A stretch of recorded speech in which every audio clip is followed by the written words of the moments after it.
Welcome to what is a special meeting of the Performance and Overview Scrutiny Committee, Monday the 15th of January, and we have some important reports to look at this morning. So without further delay, I will just ask Robert if we have any apologies for absence. Robert? Just Councillor Wright and Councillor Crook is substituting today. Great, and thank you, Councillor Crook, for being ready to substitute at reasonable short notice. And item 2, any declarations of interest? No declarations of interest, so good. And in item 3, the public open forum, I've heard no mentions from the public, so we'll move on to item 4, and that is the month 6 budget monitoring report. I see Councillor Callard, the Cabinet member, has joined us, and welcome to the meeting, Councillor Callard. It's good to see you there. Could I, just before we move into this, just raise the question of this is now the second scrutiny meeting, Performance and Overview Scrutiny meeting in a row where we're looking at post-decision scrutiny of post-decision reports which have already been presented to Cabinet, decisions already made. So we're in the middle of January and we're looking at September and as the financial results for the situation in September. And, you know, it's very important for scrutiny to be able to play its role, and key part of the role is to be able to advise Cabinet on our thoughts, our contributions and questions arising from the reports that come to us are in other areas to advise Council. And clearly that has already gone because the Cabinet has already looked at this report and decided and accepted its recommendations. It's no way for scrutiny to be undermined in this way, and I would ask you, Councillor Callard, why it is that we find ourselves in this situation, and what is it that you will do to correct this and get us back on track to where we were, which is being able to scrutinise pre-decision and make useful contributions as well as being transparent to the wider public. Thank you, Chair. And apologies I can't be there in person today. I think to answer that question, it's really multifactorial. In this specific instance, I think we were hampered by Christmas. These reports were published in the middle of December. So this kind of month interim, we'd usually expect a much shorter gap between reports coming forward and coming to scrutiny. I think also this has been compounded by the exceptionally tough budgeting circumstances we found ourselves in. Coming through autumn last year, we had our budget recovery plan, which this committee scrutinised, and also that was combined with our budget building, which is coming forward now. So this did place a lot of strain on our capacity and our finance teams, which is no excuse, and I very much agree with you that it's important that these reports are scrutinised in a timely manner. Nonetheless, this is, you know, these factors have compounded to result in these reports coming forwards later than we would have hoped. Thank you, Councillor Callard, and it is frustrating. I'm not sure Christmas really is a factor because, as I understand it, this report was originally due to be on the agenda for our November meeting, and it was delayed until January. So I think it's 2 meetings in a row that we've had this. And you know, it's something that you as Cabinet member, I think, need to be able to look at and say, well, you know, it's part of your responsibility to ensure that scrutiny can carry out its role, and in this matter it's very important to be able to make sure that our residents also have the opportunity to understand what's happening, but we can make a constructive contribution, which is what we've always intended to do in the committee.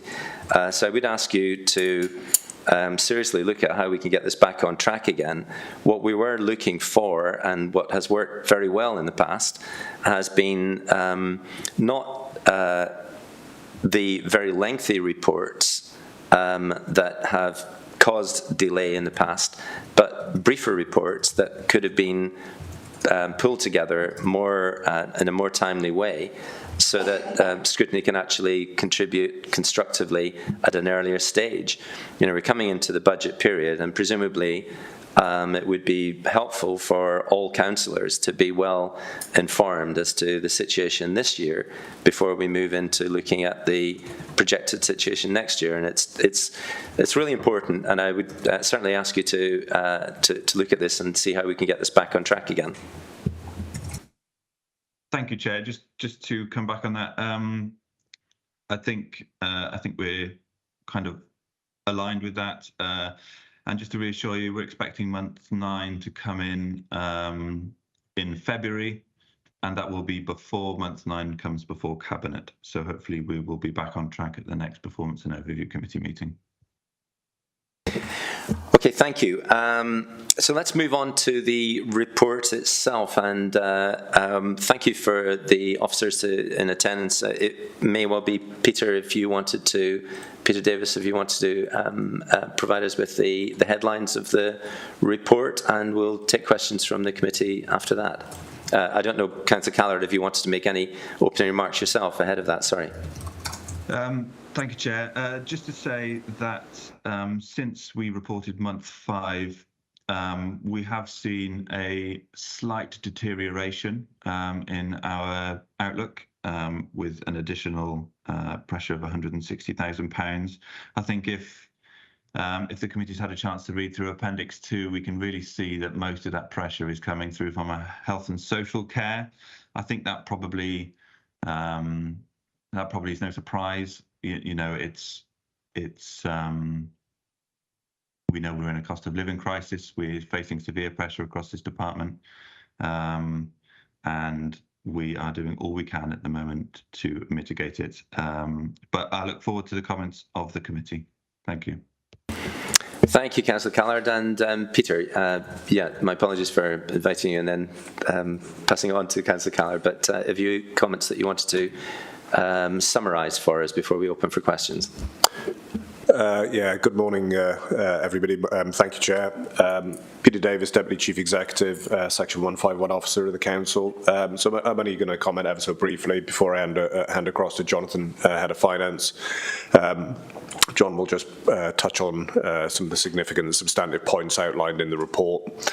But I think just to sort of pick up on Councillor Callard's point, just a slight deterioration in the forecast. I guess it's got to be seen in the context of the size of the council's overall budget.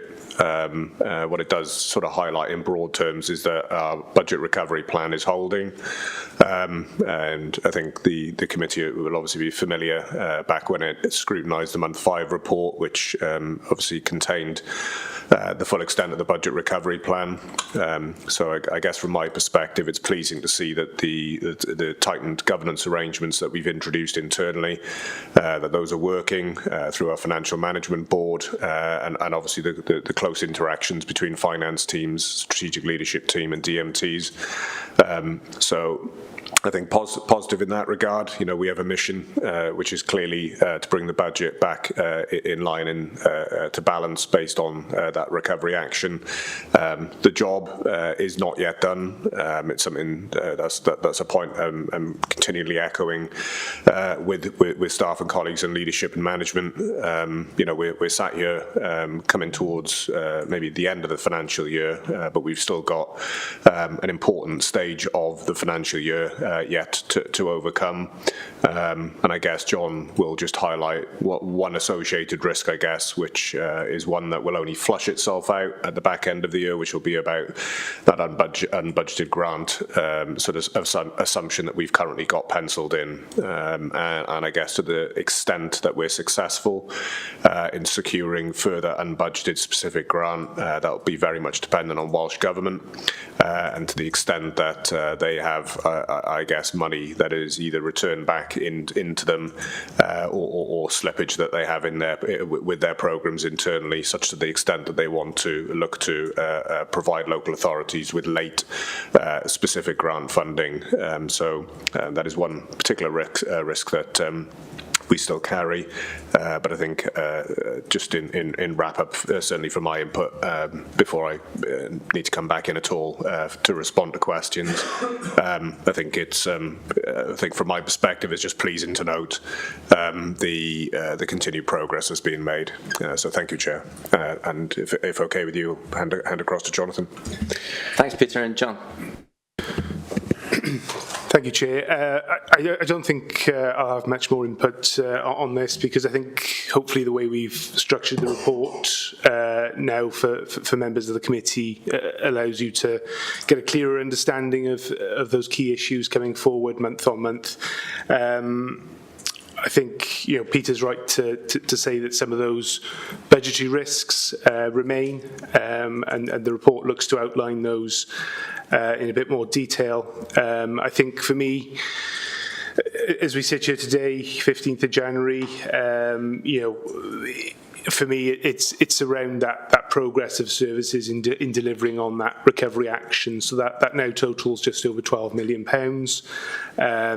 We are keeping in constant dialogue with services around some of that work that's needed to be seen through to the end of the year. So.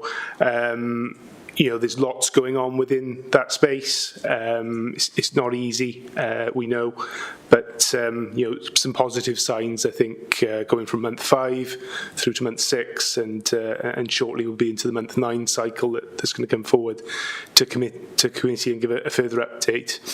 One of the risks that has fallen away, I guess, that we've been notified of just over this Christmas period is in terms of that risk in terms of free school meals, universal free school meals, and that the funding for that has been clarified for the current year, that allows us to take that risk out of our forecasting. It doesn't change the numbers, but reduces those risks that sit against our forecast for the year.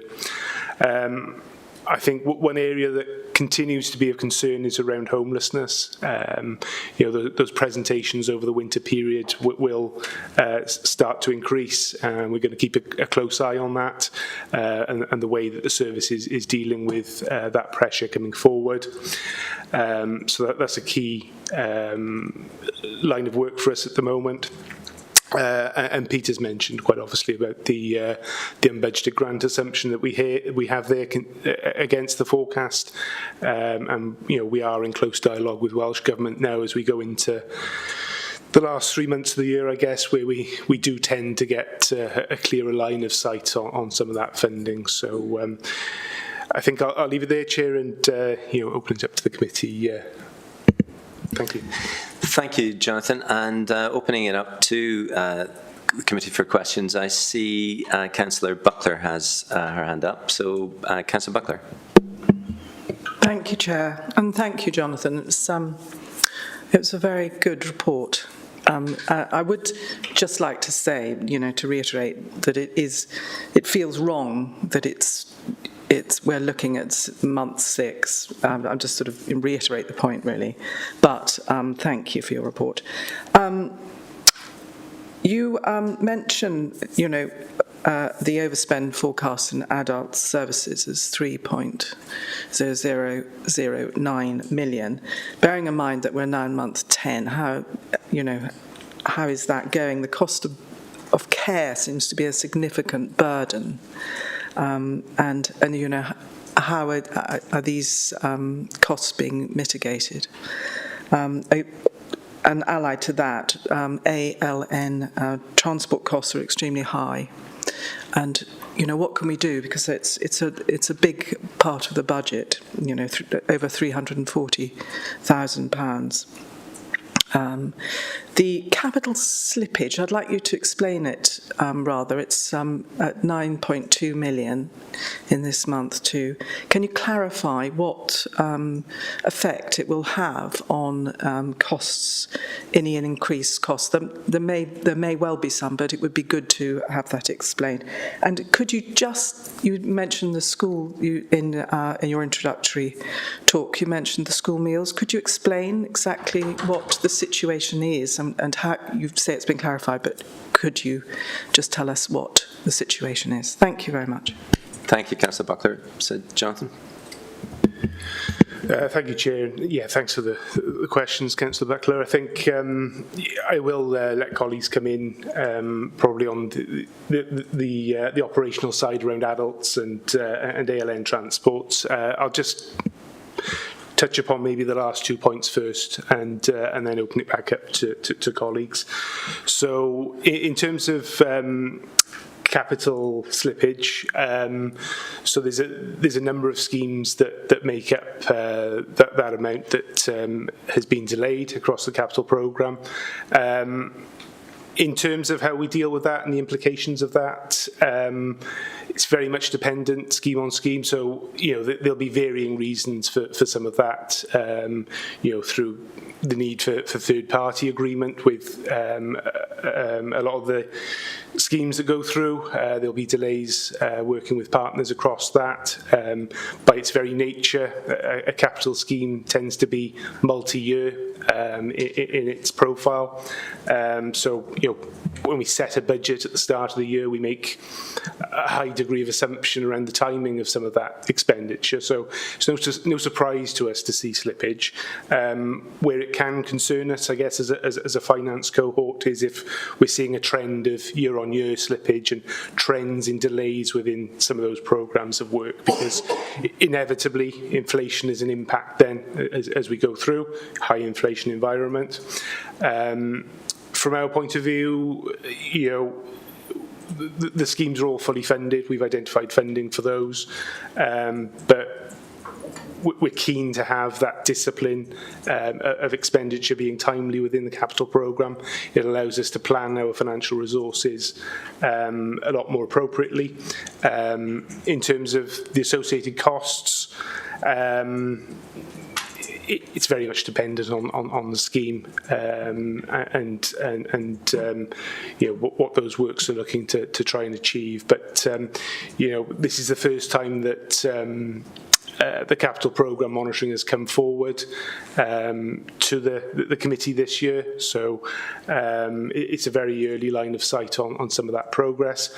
Part of the reason, I guess, linking to your first point about that delay in maybe the report coming through to committee, a lot of work has gone into gathering, what is well over 100 of capital schemes and the progress against those. So it's no mean feat to bring all of that together into a month 6 report. So that has had an impact on perhaps the timeliness of the report coming forward. But I think just to go back to your first point in terms of the slippage, something we need to keep an eye on. It's a small number of schemes at the moment, but we would expect that to get bigger in terms of quantum and value towards the end of the year as things become clearer for us.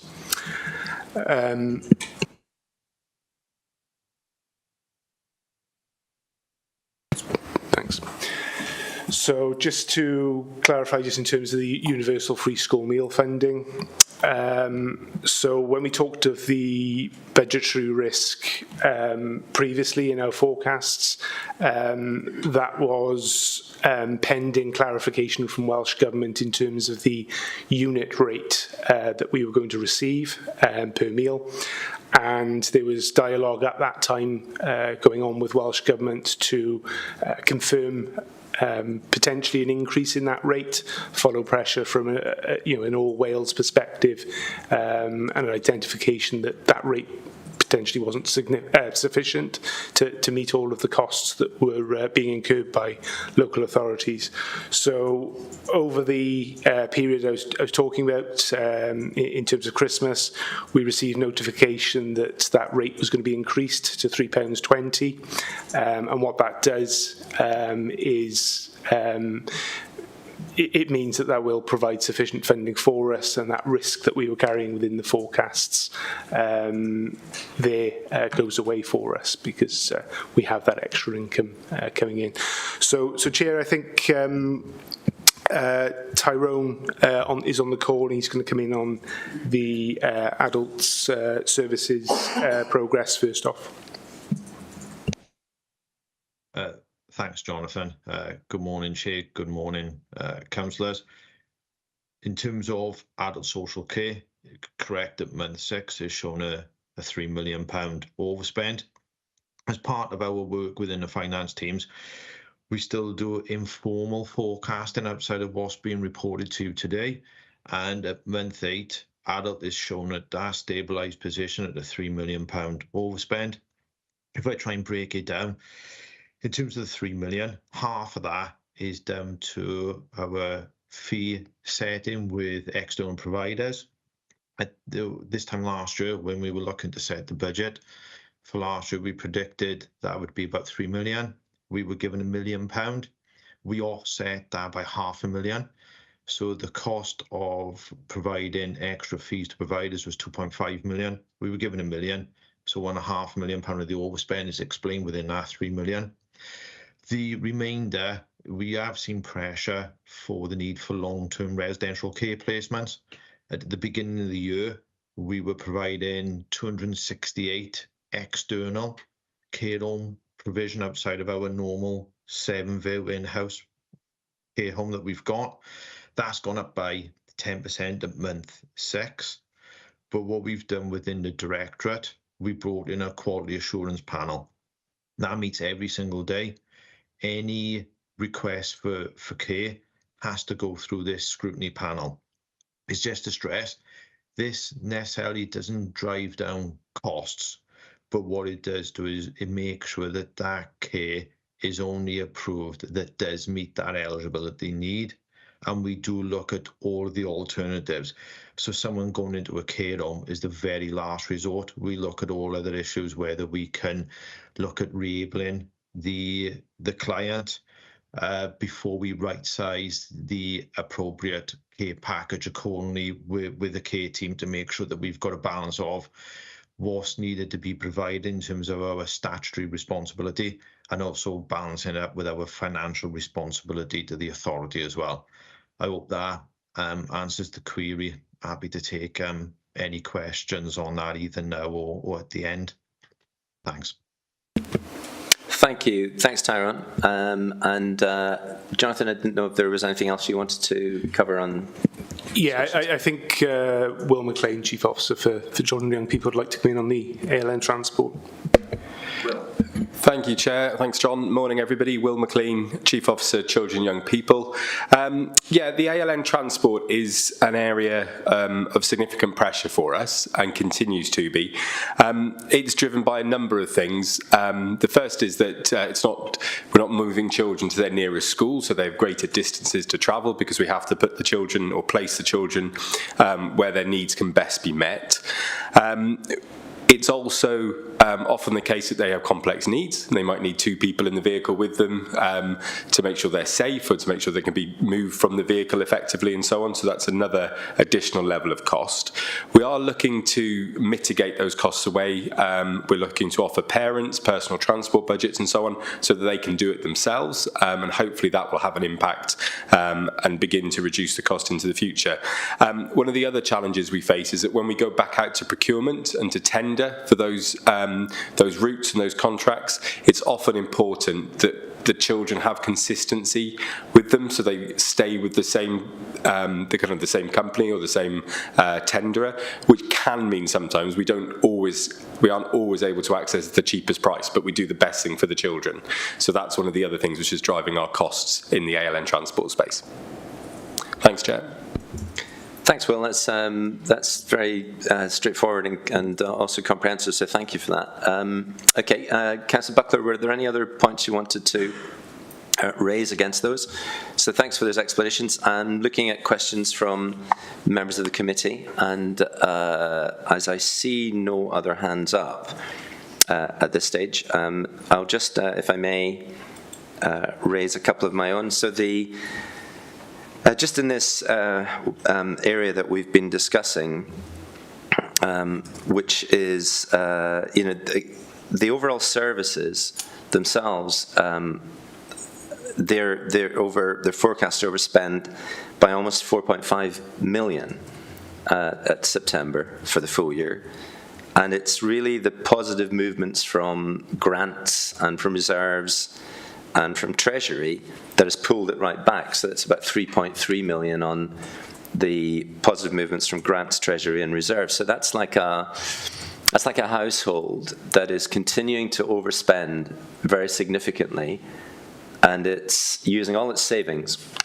It's using money from relatives to manage to keep going, and grants, and it's selling off what it's got to be able to plug the hole. The fundamental problem appears to be that we're still very significantly overspending in our services, to a rate, as I say, of actually what appears to be 4.5 million nearly forecast for the year.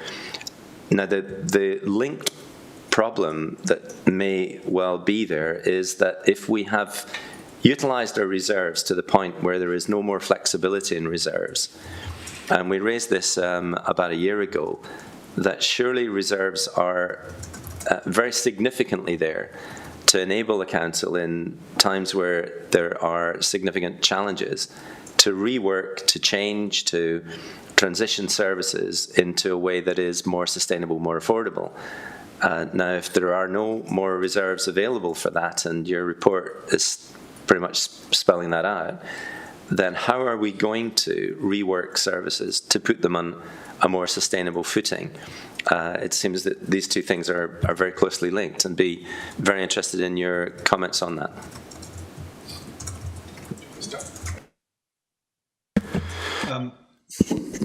John, do you want to come in there, or do you want me just to say a couple of things?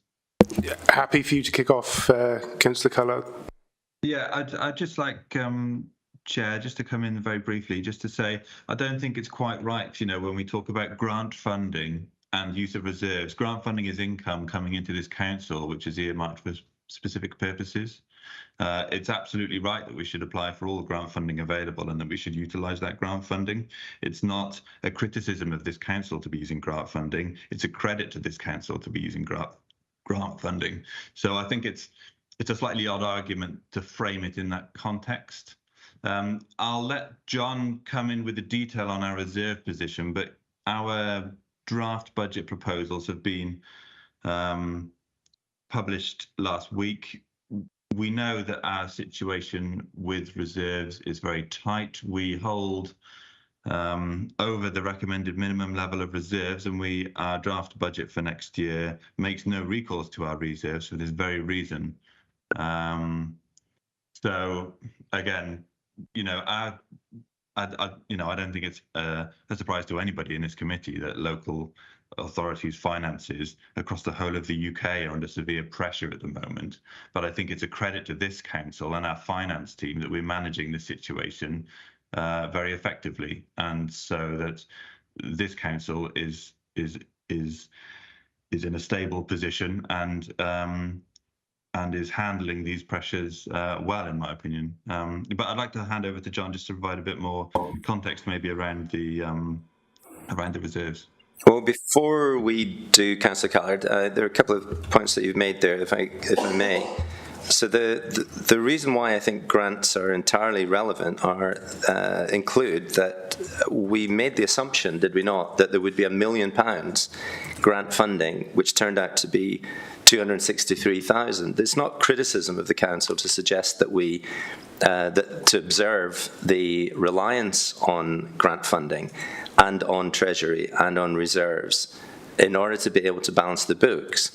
My question was, if the services themselves are forecast to overspend at a rate of nearly 4.5 million, and the way that we are balancing the books is on unsustainable approaches, such as movements on grants, Treasury and reserves, and if the reserves are depleted, how can we rework our services to be able to deliver in a sustainable way if we don't have any flexibility left within the system? That was the question, and it's not a criticism of anybody or the council to ask the question. But Jonathan, if you wanted to pick that up. Thank you, Chair. I think it's probably just useful for committee if we just, perhaps step back maybe 10, 12 months to where we were coming into the 23-24 budget. We'd identified at that time a whole host of financial risks that sat along the budget that was set by Council back in March. We didn't have a clear line of sight at that time whether they were going to be temporary risks, permanent risks. I think if we think about where we were back then, we were in a volatile environment in terms of energy cost, inflation, running at double figures. We just didn't have a good line of sight at that point as to how quickly some of those challenges were going to both arise and fall away.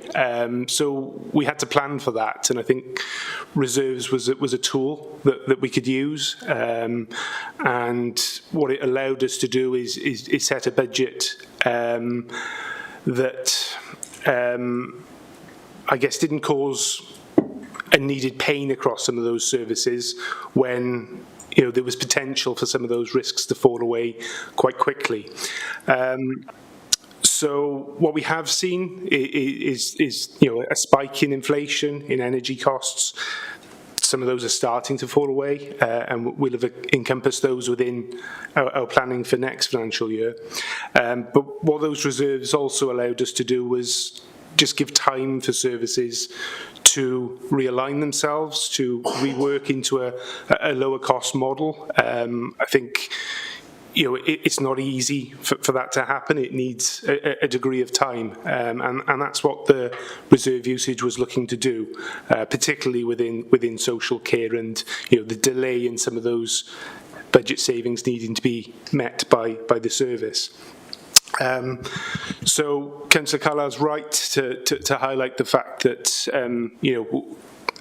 as a senior finance cohort, we've been firm that the recourse to reserves cannot continue into 2024-25, and we've been firm with Cabinet throughout the planning for the draft budget that that needs to be the case. So those proposals that have come forward and will be considered by Cabinet later this week do not include any recourse to reserves to fund core council expenditure, and looks, I guess, to put the authority back on that path that you allude to, Chair, towards a more financially sustainable position, one which is resilient and able to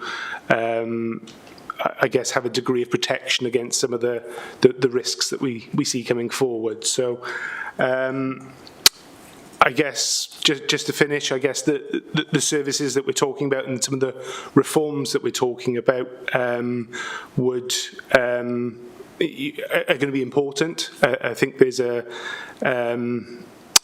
it's well documented that councils across the UK are facing financial challenges, and we, as a finance cohort, we have limited ability to influence those perhaps national conversations, but what we can do is influence the action that we take internally, and that's where our key focus is, and across services, and working to a position where I guess we utilise the funding that we have there and bring those services down to a lower cost envelope to match the funding we have. So, Jonathan, thank you. And this is a really important area because, apart from anything else, if we're looking at information as long time ago as September, clearly we wonder where we are now. This is very important. So, if your description is that reserves have been used, and we clearly have no more flexibility in reserves. It's not a matter of we choose not to use reserves any further. It would seem we have no more flexibility to be able to use reserves any further because we have already used reserves significantly. So in what you're setting out, Jonathan, we have used reserves in order to rework our services to put them on a sustainable footing. But the month 6 service expenditure overspend forecast significantly worsened against month 5. It's the service expenditure, not the total net, having taken into consideration grants, treasury and reserves, which, as I've already pointed out, that's not a sustainable approach. The sustainable approach surely needs to be that the projected overspend for services reduces, but they're actually increasing by at least a couple of 100,000 from month 5 to month 6. So we have used the reserves, as you've set out, in the preceding year to put the services on a sustainable footing, but the overspend projected continues to increase. What confidence can we have that actually they are moving towards a sustainable footing if they're actually increasing, and we have now utilised all the reserves space that we've got? So where would the additional expenditure come from that would allow us to invest in, to make changes, to make them sustainable? So it really doesn't seem to add up, and it's really an important area. Peter. Thanks, Chair. I think I'll probably come back in probably 2 respects. First off, I guess to the specific points that you raised with regards to the in-year, and I guess, as I alluded to earlier, I think everything's going to be taken in context. So I think it's acknowledged, the point you make, that there's been some deterioration in terms of the overspend on services. But if you look at the gross service expenditure of this council, the level of increase from month 5 to month 6 is modest. It's not. I wouldn't describe it as significant. We're obviously managing the shifts that we're seeing between month 5 and month 6 with the continued and ongoing work that we're doing in year around that strength and governance that I referred to. In terms of reserve use that we have taken, those decisions have been taken consciously, and I think probably just touching on a point that John was alluding to, we've got to strike a balance here. Councillor Callard and Cabinet, in putting forward and bringing forward recommendations around budget and the like to Council, they've got to make those very difficult decisions in terms of striking that right balance between where we look to generate income, whether through council tax, fees and charges, to the extent that we have to exert a degree of pain, I guess, with having to restructure, re-engineer services, and at times, unfortunately, reduce some of our service offerings, because that's the natural consequence of the environment that we're in. We've had to accommodate over £20 million worth of pressures, been put in the budget for the current year together, and we're facing that same challenge for next year as well. So my final point, and I think I've made this point previously, when sort of similar line of inquiries come forward, council has in the broader sense, it's quite a simple set of mathematics. Your cost is having to go up in order to deliver against your statutory responsibilities as a council, and we're seeing that through what we've discussed today in terms of social care and the like. And to the extent that, I guess, funding isn't forthcoming from Welsh Government to the level it needs to be, then difficult decisions either have to be made to generate income through council tax, fees and charges, or to reduce cost. But it's a pretty straightforward equation in the sense that the one thing that we know that we're going to have to do is to set a balanced budget. To the point of reserves, and we hold reserve balances. The advice from myself and John, which I think we've been pretty consistent on, is that reserve balances are at a point where we don't see it prudent or certainly conservative to actually take any considered further use of revenue reserves, because I think to do so would take us into situations where we do not have revenue reserve balances to be brought forward to respond to unforeseen one-off risks that might materialise in the future. And ultimately that's what reserve balances are there for. I think it's to the point of acting prudently with the best information available at a point in time, and being able to steer that course of ensuring as best as we're able to year on year, steering a course where the council's finances are kept on a sustainable footing. That has not been easy, and it hasn't been easy through the years of the pandemic and subsequent, and we are not alone in that challenge. But I think, if I just sit and reflect on the report that we've got in front of us, we are continuing to see overheating as a consequence of our environment, and we are responding to that. We have a recovery plan that's delivering, and again, we will be bringing budget proposals forward that I know the Scrutiny will be scrutinising now at its next meeting. And you will see those same sets of very significant challenges having to be confronted for next year as well. So that's probably to the input really to fair, I think, challenge. But I guess I'm just offering a perspective from my role and in my position, and in terms of how we've acted as officers, I guess, to offer advice to Councillor Callard and Cabinet in terms of steering that sensible course, given the headwinds that we've continued to face. Thank you, Peter. And, I certainly in no way whatsoever would want to suggest that these are anything other than extremely challenging times, and recognise just how challenging it is for everybody involved in that. So in asking the question, it's not to suggest anything other than concerns that we are on a pathway that can actually get us to a sustainable point. So without prolonging this, I do note that I think that core question still remains, that if in month 6 there is a significant increase in services over expenditure of the order of 200,000,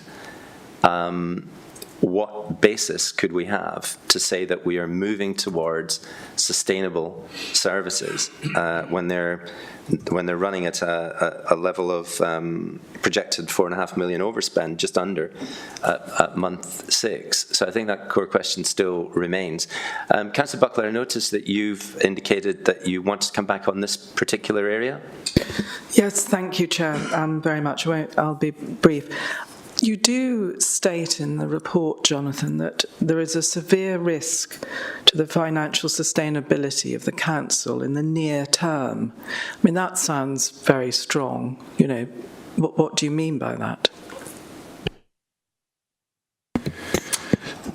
So, I think we've touched upon it in previous responses to some of the questions, but, it goes back to the fact that our revenue reserves are at a level that we think are, a minimum level of prudent reserve to have going into the next financial year, 24-25. So I think when you take that position against the environment that we've been in through this year, in terms of double-digit inflation and the impacts that we've seen across services from the demand that it's sitting there for the services that we provide. When we look at it and I've spoken to the challenges that all authorities are facing across the UK, I don't think it should be a surprise to committee that as a finance cohort we're coming with that that recommendation and level of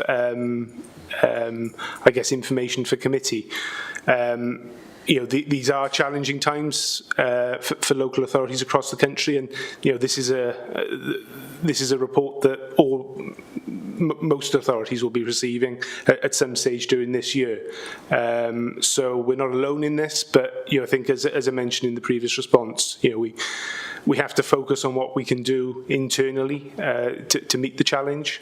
And part of that as a senior finance cohort is making those strong recommendations that we believe that we can't have further recourse to revenue reserves to fund core expenditure. So it's highlighting the fact that we're at that inflection point, and the good work that we've started to embed within the services to bring down that cost level needs to continue at pace as we go into 24-25.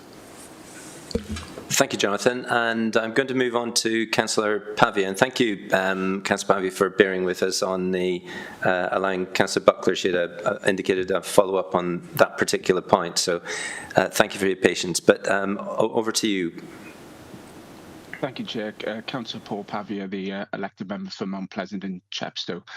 I suppose this question's really directed to Jane and Tyrone. Just looking at the social care space, and I had quite an extraordinary statistic when I passed across my desk last week, and in addition to another health board area, Howell Var, and they're saying in the first 2 weeks of January, 90% of admissions to hospital were for adults over the age of 80, which was a really powerful statistic.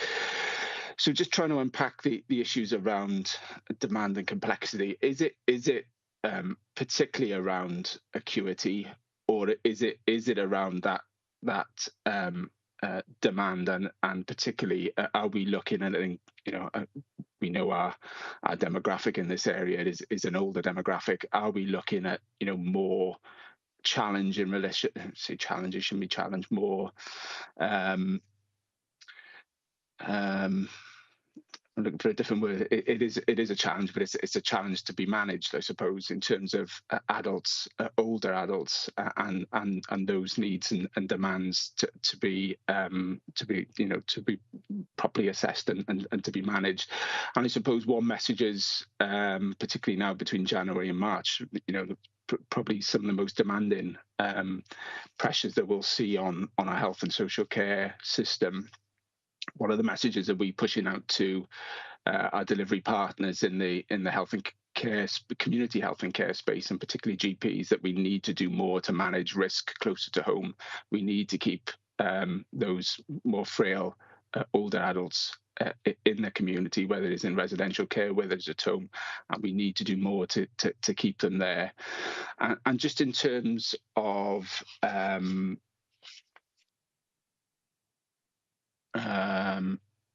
I've lost my thread now. I'll hand that over to officers to come back, and then I'm sure my other point will come to me. Thank you, Chair.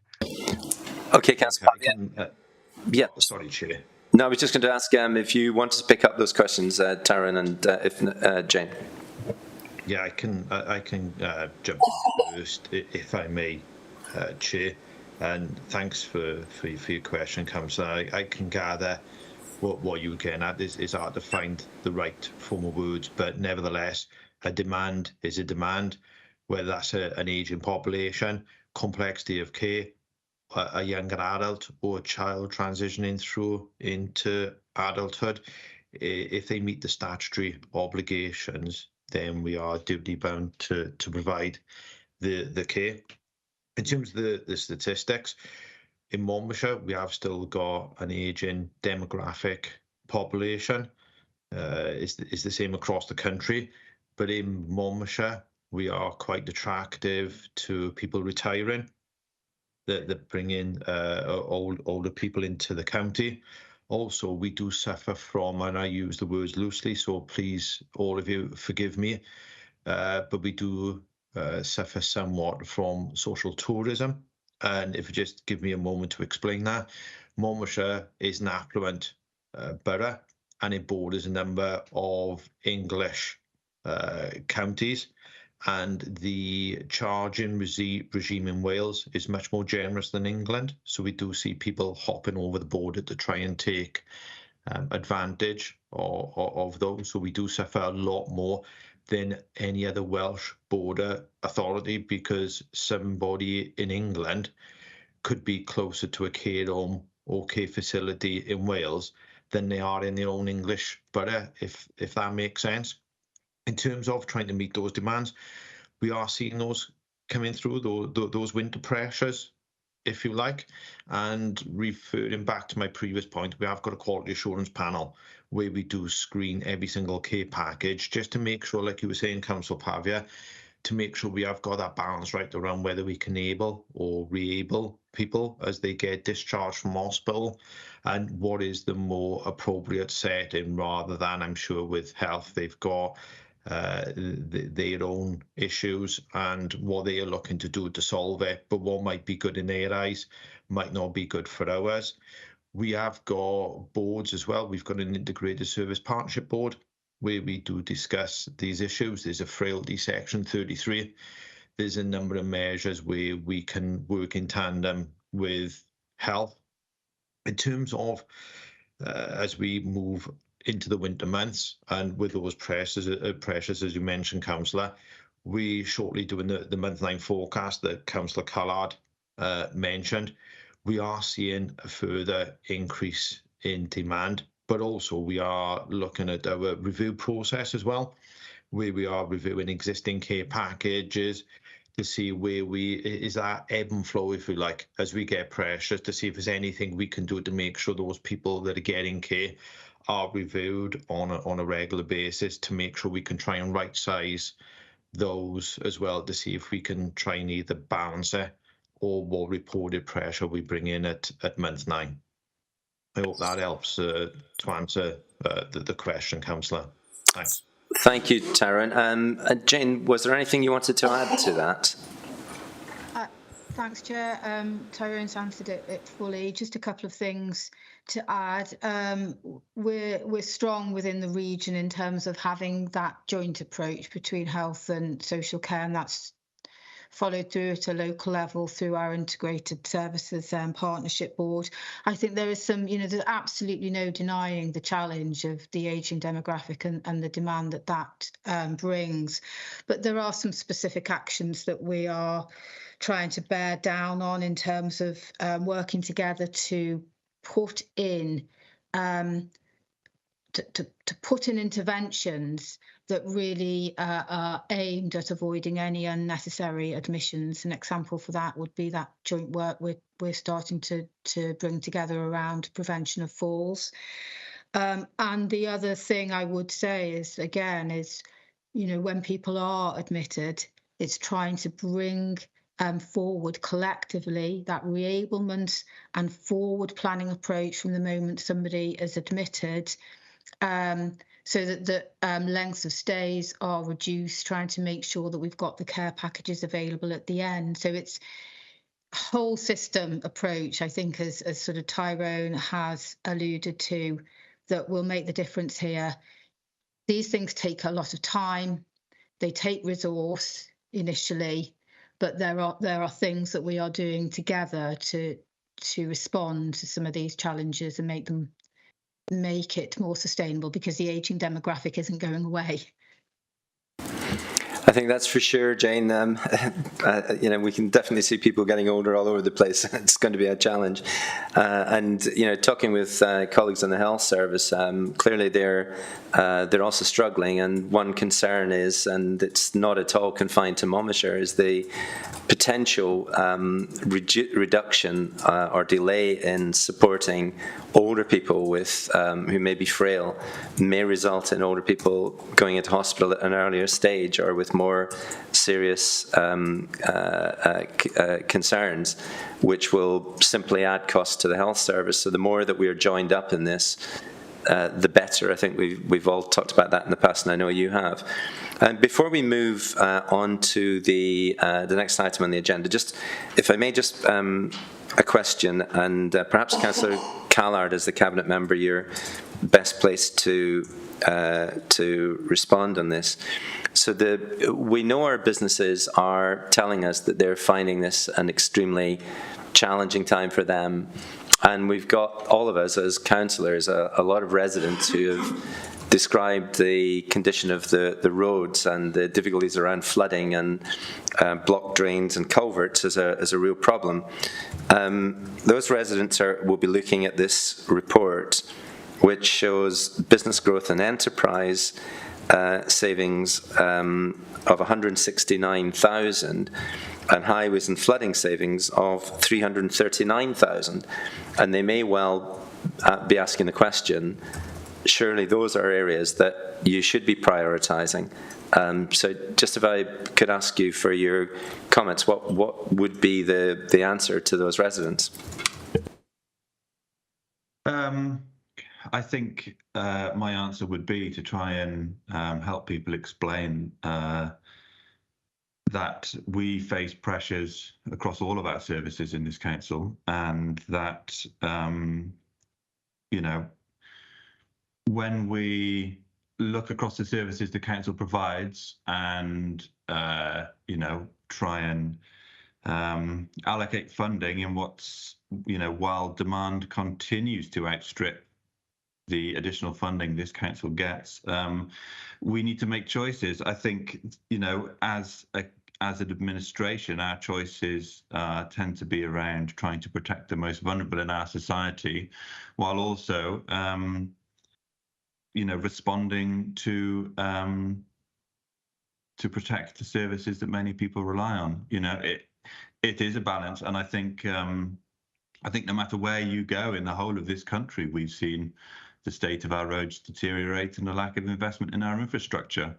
The last 13, 14 years have seen that tightening of the belts, the shrinking of the state. It's not something I support, but unfortunately, it's the cards that we've been dealt that we need to deal with. It's a very tough circumstances, and if you ask me, we're going to choose to, look after some of these elderly people in their homes for an extra hour a week or fix some potholes. These are very difficult decisions, and we try and draw a balance between them. But unfortunately, it's not that black and white. And small businesses, Councillor Callard, have they asked that question about, you're removing what was left of any support for business growth and enterprise with 169,000? Again, what would the response be? I think in Monmouthshire, we're very lucky to have thriving high streets in most of our towns. I'm from Abergavenny. I'm very proud to walk down Abergavenny High Street. I think it's a lovely place to be. And also in terms of the occupancy rates of our commercial lettings being very, very high. We want to support businesses. But again, it's about trying to find that balance across all of our services with what is less money to go around. Thank you, Councillor Callard.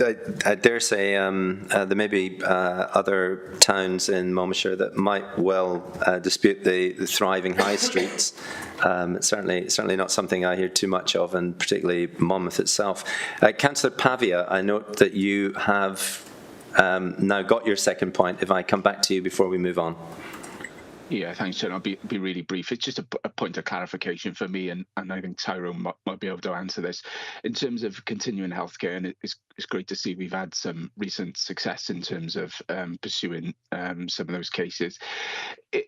Just to clarify, are we able to claw back the sort of the past cost of the continuing healthcare, the case? Probably not put in a good format here in terms of, because it can go on for months. The negotiations between ourselves and health colleagues can go on for quite some time. Are we able to claw back the cost where we pick that up, or is it just a release of a budgetary pressure? Thanks, Jeff. Taryn, I'm going to ask you to keep this one brief, if you would, so we can move on. Sure, I'll keep it really brief. Yes, we can.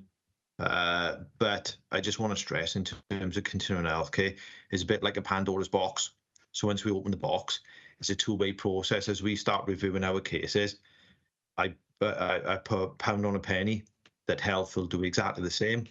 And that's exactly what we've had. We've had a very expensive care package transferred over from health to us at the cost of £4,800 a week.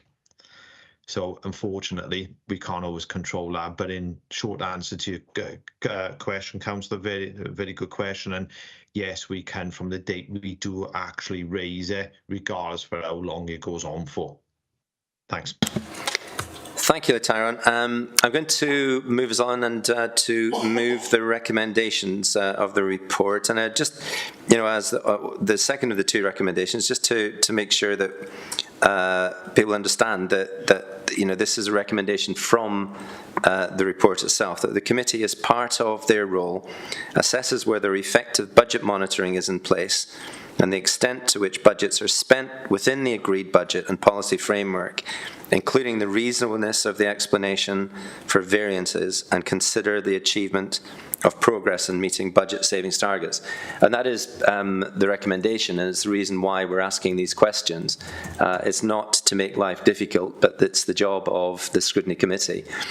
So I move the report and look for that to be seconded by committee members, which it is, and we move on to the next item on the agenda, which is item 5 and the asset management strategy.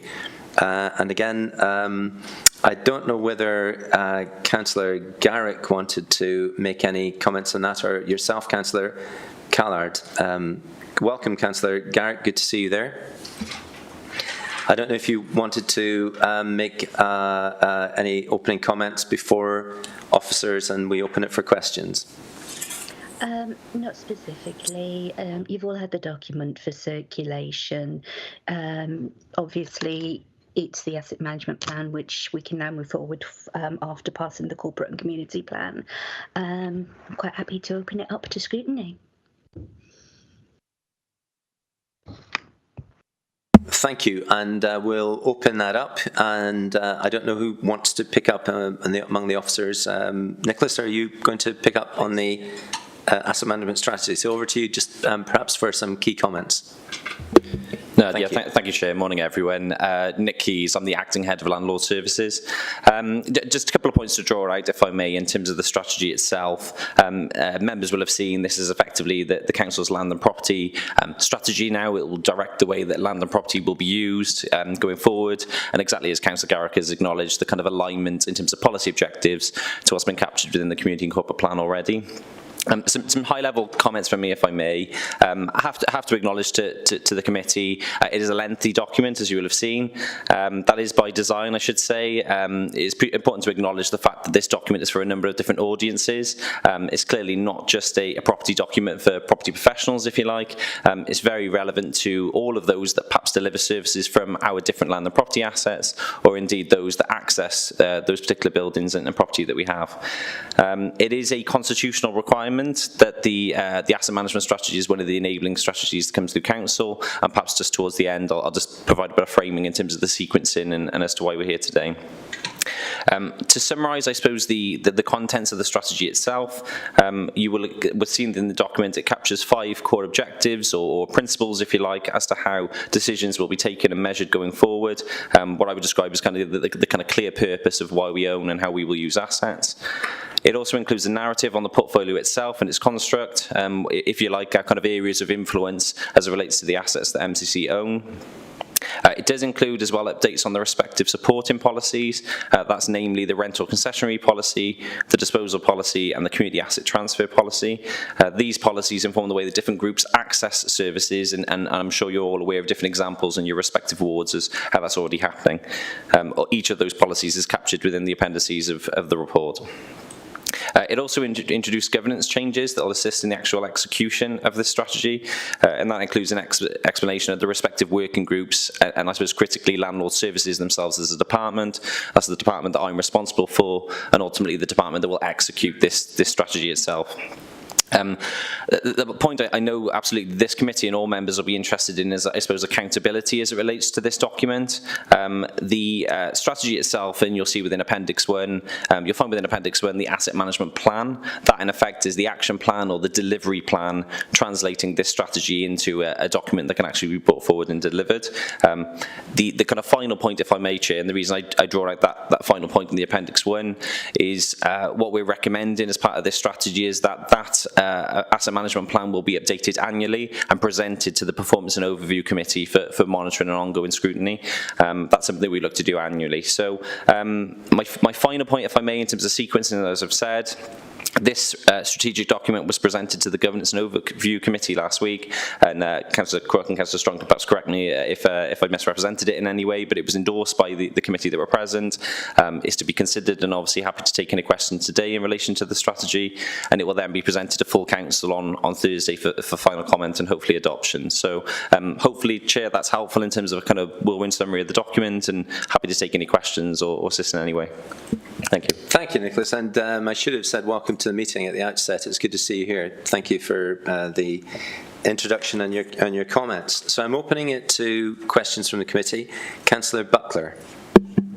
Thank you, Nicholas, for your report. Very comprehensive and useful for us all. What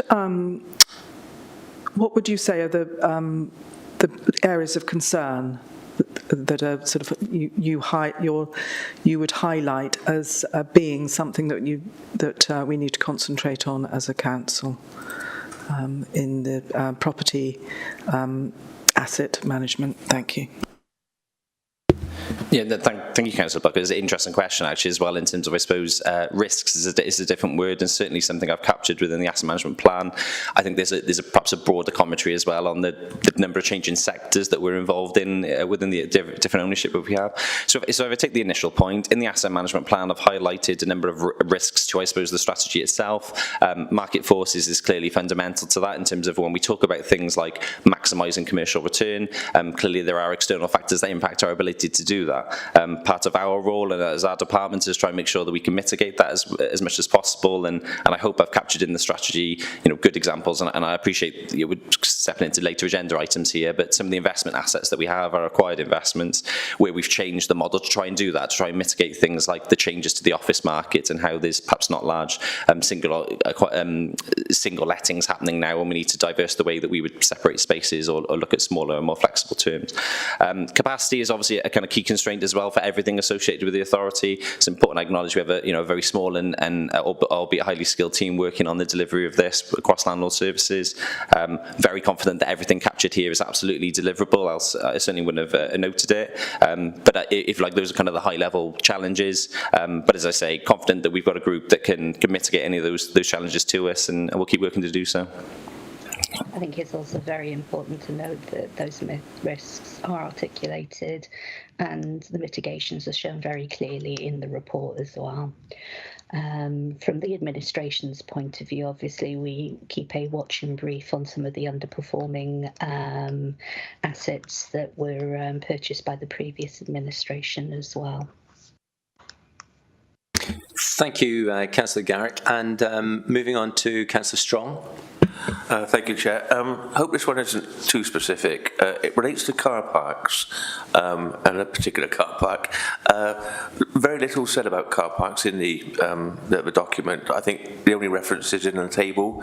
It says we've got 43 car parks, but they are very important assets in that they generate income, but they also generate cost, not just maintenance, but the fact that we have to pay business rates on them.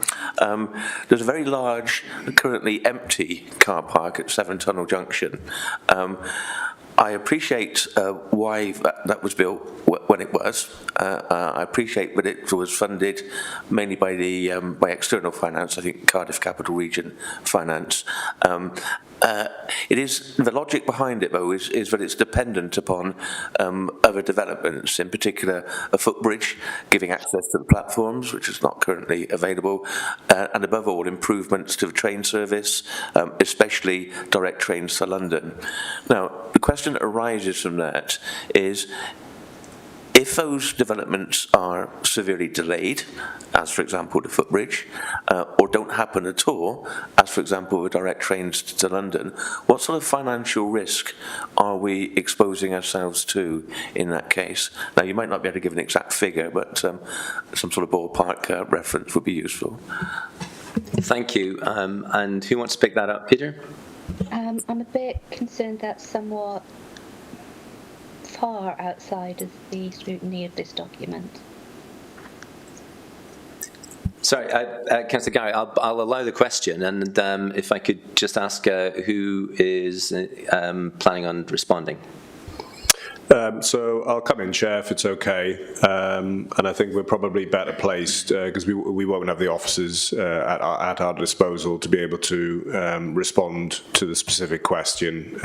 One of the reasons for that is that car parks, even though listed obviously in the asset list, responsibility for that falls together with Mark Hand's area under Francis O'Brien. And certainly to the specificity of the question, and obviously the car parking question, which I am familiar with because of the financing and funding arrangements that you've referred to. But in order to respond, accurately, I think if okay, we'll take the question and get a written response back, if that's okay.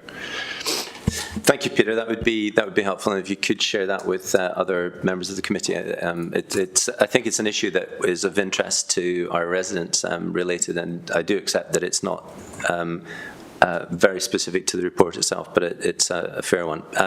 Peter, you wanted to come back? I mean, just quickly, I fully accept that it's a very specific question, and I'd be grateful if it can go back to whoever's got the information.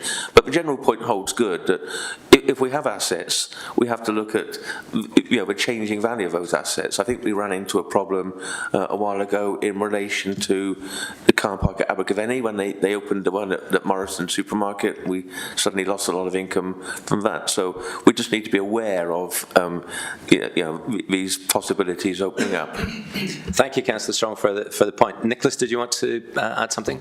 Yeah, no, thank you, Chair. Yeah, I suppose just a follow-up point on that specific comment there, Councillor Strong. I think it's right to highlight. So, whilst the kind of car park strategy, if you like, and the management of the car parks is certainly outside of the remit that I hold responsibility for, development opportunities linked to any associated asset and the knock-on consequence certainly is linked to us. So, had I been in post, if you like, and I appreciate previous colleagues absolutely will have done this, is producing that options appraisal around different forms of development and the consequence in other areas of the portfolio is part of what we would review. So it's right to highlight the fact that there may well have been an income kind of implication as a result of supporting that development. Appreciate there's lots of other benefits that may well have been achieved as well. But part of my role, if you like, would be in the form of any new development or if you like to use different words, making best use of an asset that maybe is not being fully utilised at that point in time, that we consider all these different kind of knock-on consequences, and that would be captured in the form of an options appraisal.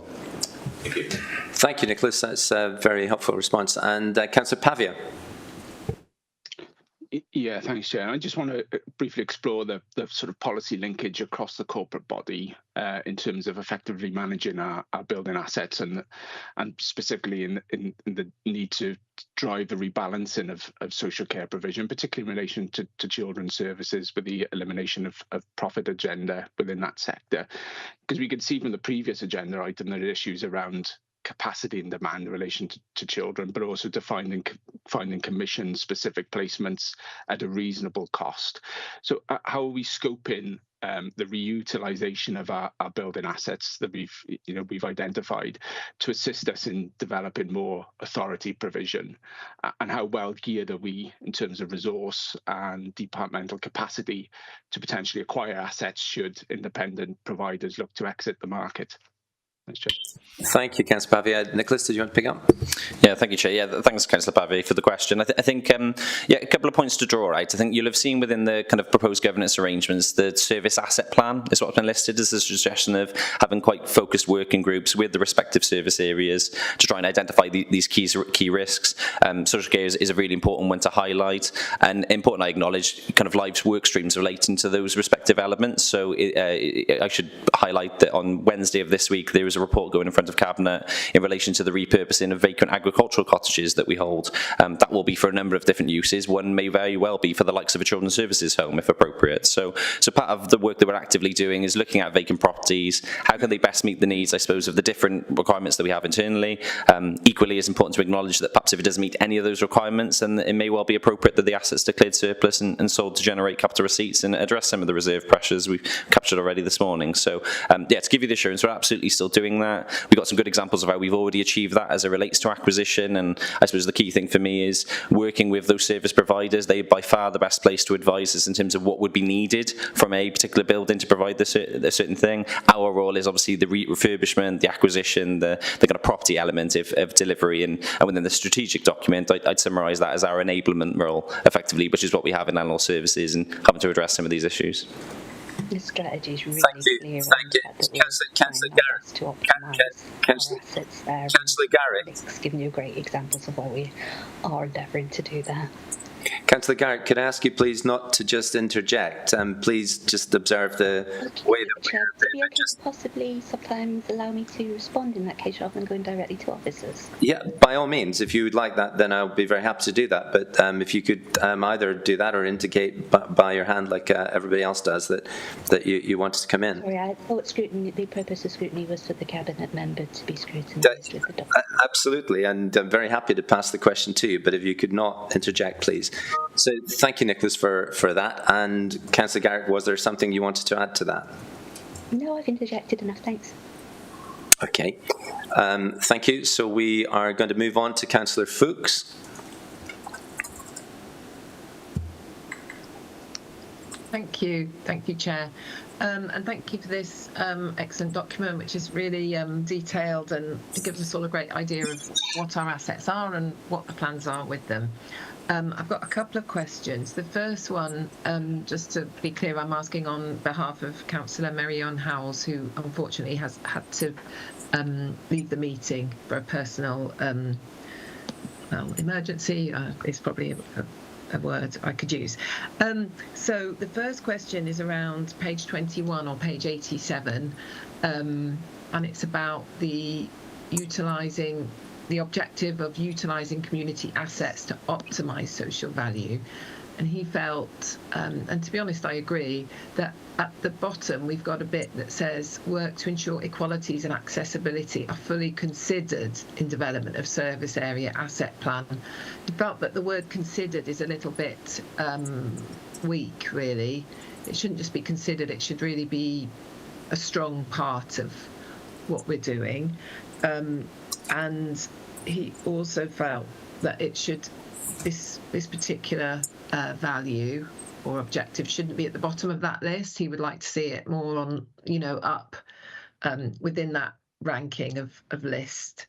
And he would like to see a changing places provision in every town. And that would be an example of this particular kind of policy reflecting that. So that was my first one. My second one was about the farm holdings. I was really pleased to see that you've got some aims and objectives in there around the sustainability and environmental kind of concerns, and making sure that any new tenants fulfil some of those obligations, which will help us meet our excellent decarbonisation targets. But I wanted to ask, have we got any for example, have we got any horticulture farms now in our 24 farm holdings, is number one. And number two is, do applicants score higher if they are pushing forward better sustainability and environmentally friendly farming ideas? My third and final question is around Newport Leisure Park. So we're not getting to the return on investment of 2%. That's mentioned in the document. So how do we propose getting there? Thank you. Thank you, Councillor Fuchs. So, Councillor Garrett, did you wish to respond? Sure. Obviously, as a disabled member of the council, I completely empathise and understand where Councillor Howard's coming from there. I'd be quite happy if you're able to, Nick, to strengthen that language, and it's not a lot to move the positioning of that. We believe in all of those values. It's not a rank list. In terms of the change in places question, that one I wouldn't be able to personally respond to, as that's under Councillor Sandal's portfolio, I believe. But I do completely understand the ambition there as well. And I do believe it is important for us that we do ensure that our public buildings are accessible to all of our residents. Now I've focused on that one. Your second question has completely fallen out. It was Newport Leisure Centre, wasn't it? Not Leisure Centre, sorry, Leisure Park. Yeah, the second was farms. Farms. Okay, yeah, so we do indeed carry out due diligence and assessments of applications, and the sustainability piece is considered in that. Nick, could you correct me if I'm wrong? Everything I've ever seen on that has included consideration of that, yeah. In terms of Newport Leisure Park, we are looking to increase our occupancy on that. So obviously we had investment committee last week, the week before now, and that did actually bring some information on some further intentions to have further interest and further intentions of companies to take up residency there, which will again address some of the slightly below figures there. With Newport's leisure park, it is important to remember that while we're not quite where the target was, we are still bringing in some excess profit from that as well, and it is looking to see as if that will increase going forwards. Nick, have I said anything wrong? Would you like to correct me, lovely? Yeah, no, thanks, Councillor Garrick, and thanks, Jay. And just nothing wrong at all in that, Councillor Garrick. Only a couple of points, if I can, just to add. Exactly as has been framed. So important to acknowledge. Whilst there's behaviours listed under the kind of community example assets behaviour, if you like, or principle, they're certainly not ranked. They're just examples of things that would happen. Can certainly reflect on the word kind of considered and whether we can have something that's, because clearly that's a core commitment of any new space that we'd be looking to move the relevant people into. So can certainly reflect on that. In terms of the farm holdings, yeah, exactly as Councillor Garrick has said, it is an important consideration. So I'd have to come back, Councillor Fuchs, on the percentage of the portfolio that's horticultural use at the moment. I don't think it's a high percentage, and that's probably not surprising. I think the vast majority of is still for stock farming at the moment. But I can certainly reflect on what that is across the number of holdings that we have. What I do know is that as we have a scoring matrix as part of the reletting of any farms, and we do apply additional weight now to sustainable farming principles, if you like, and challenging prospective occupiers to show us how they will farm more sustainably. And equally, perhaps some of the uses, we've seen some really good examples around diversification and things that are happening now. That's changing, I would say, the demographic of the portfolio, but also some of the partnership arrangements. And now we're seeing certainly a move towards different local groups, if you like, becoming associated with farming tenants. That was certainly not the case, perhaps 5 years ago. So that's really positive.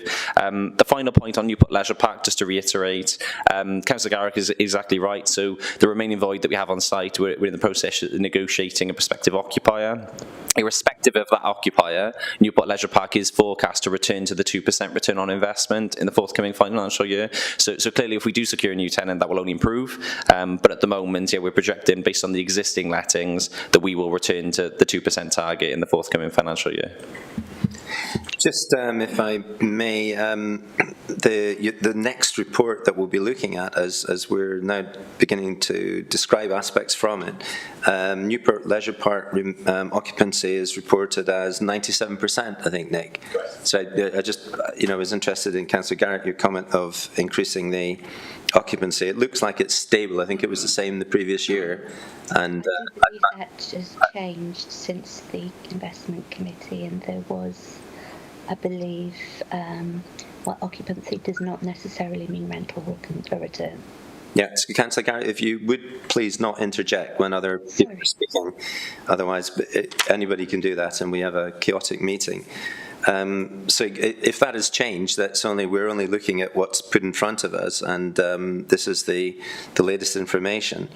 And the same report, which is the one we'll be looking at in a second, at 5.2, is indicating that both investments are projected to generate a net surplus after borrowing costs in 2024-25. Is that not correct, Nick? Great. So we'll move on to the next question, which is from Councillor Crook. Thank you, Chair. I want to bring attention to the two items on the risk, if I may, Nick. Certainly the two on the bottom, which one says reduction in capital maintenance programme or spend freeze, the ability to meet the capital pressures or deterioration of the estates, and also the unclear policy and strategic intentions leading to inconsistency in approach. That sort of gives me a little concern, really. Certainly on further maintenance on all our properties, because, as you know, I did speak to you this week about Innovation House, and that has been going on for some time. And I happened to walk into Innovation House, and it's been redecorated by the previous occupier who vacated, and that redecoration is completely disastrous because it's been a water leak. I just question whether we are looking after our properties in the correct manner and when we should be, or are we just looking at plastering situations going forward because of budget restraints. And certainly where we have vacant properties, I question whether the agent is fully aware of what we want for the future and where we're going, because certainly occupancies and tenancies change from, I don't know, 6 months or whatever, but certainly we need to be an approach where we can be easily approachable for new incoming tenants. Thank you, Councillor Cook. And Councillor Garrick. I'd be quite happy to bounce this one to Nick, if that's okay. So, Nick. Thank you, Chair. Thank you, Councillor Cook. A couple of things in there, and I think perhaps helpful if I just strengthened the discussion of last week. So Innovation House, members will be aware, is a office former operational space that we had in Mega. That is currently an investment asset, so it's occupied by one tenant, was previously used as part of the Ukrainian relief work, a welcome centre that finished, I think, around June last year. Since then, we've obviously been advertising the space and trying to secure new tenants, and Councillor Cook rightfully highlighted that there's been some scaffolding at site recently and over a sustained period associated with roof leaks. I think going back to the core question, if you like, in terms of risks, clearly any reduction in capital maintenance presents a risk in terms of our ability to maintain the portfolio. That's part of our role is the ongoing monitoring, and I suppose critically the distinction here between planned and reactive maintenance as well, in terms of us forecasting things that will need to be repaired within a certain period and therefore can make sure that the assets are fit for purpose, and I suppose meeting those kind of core principles has been captured here.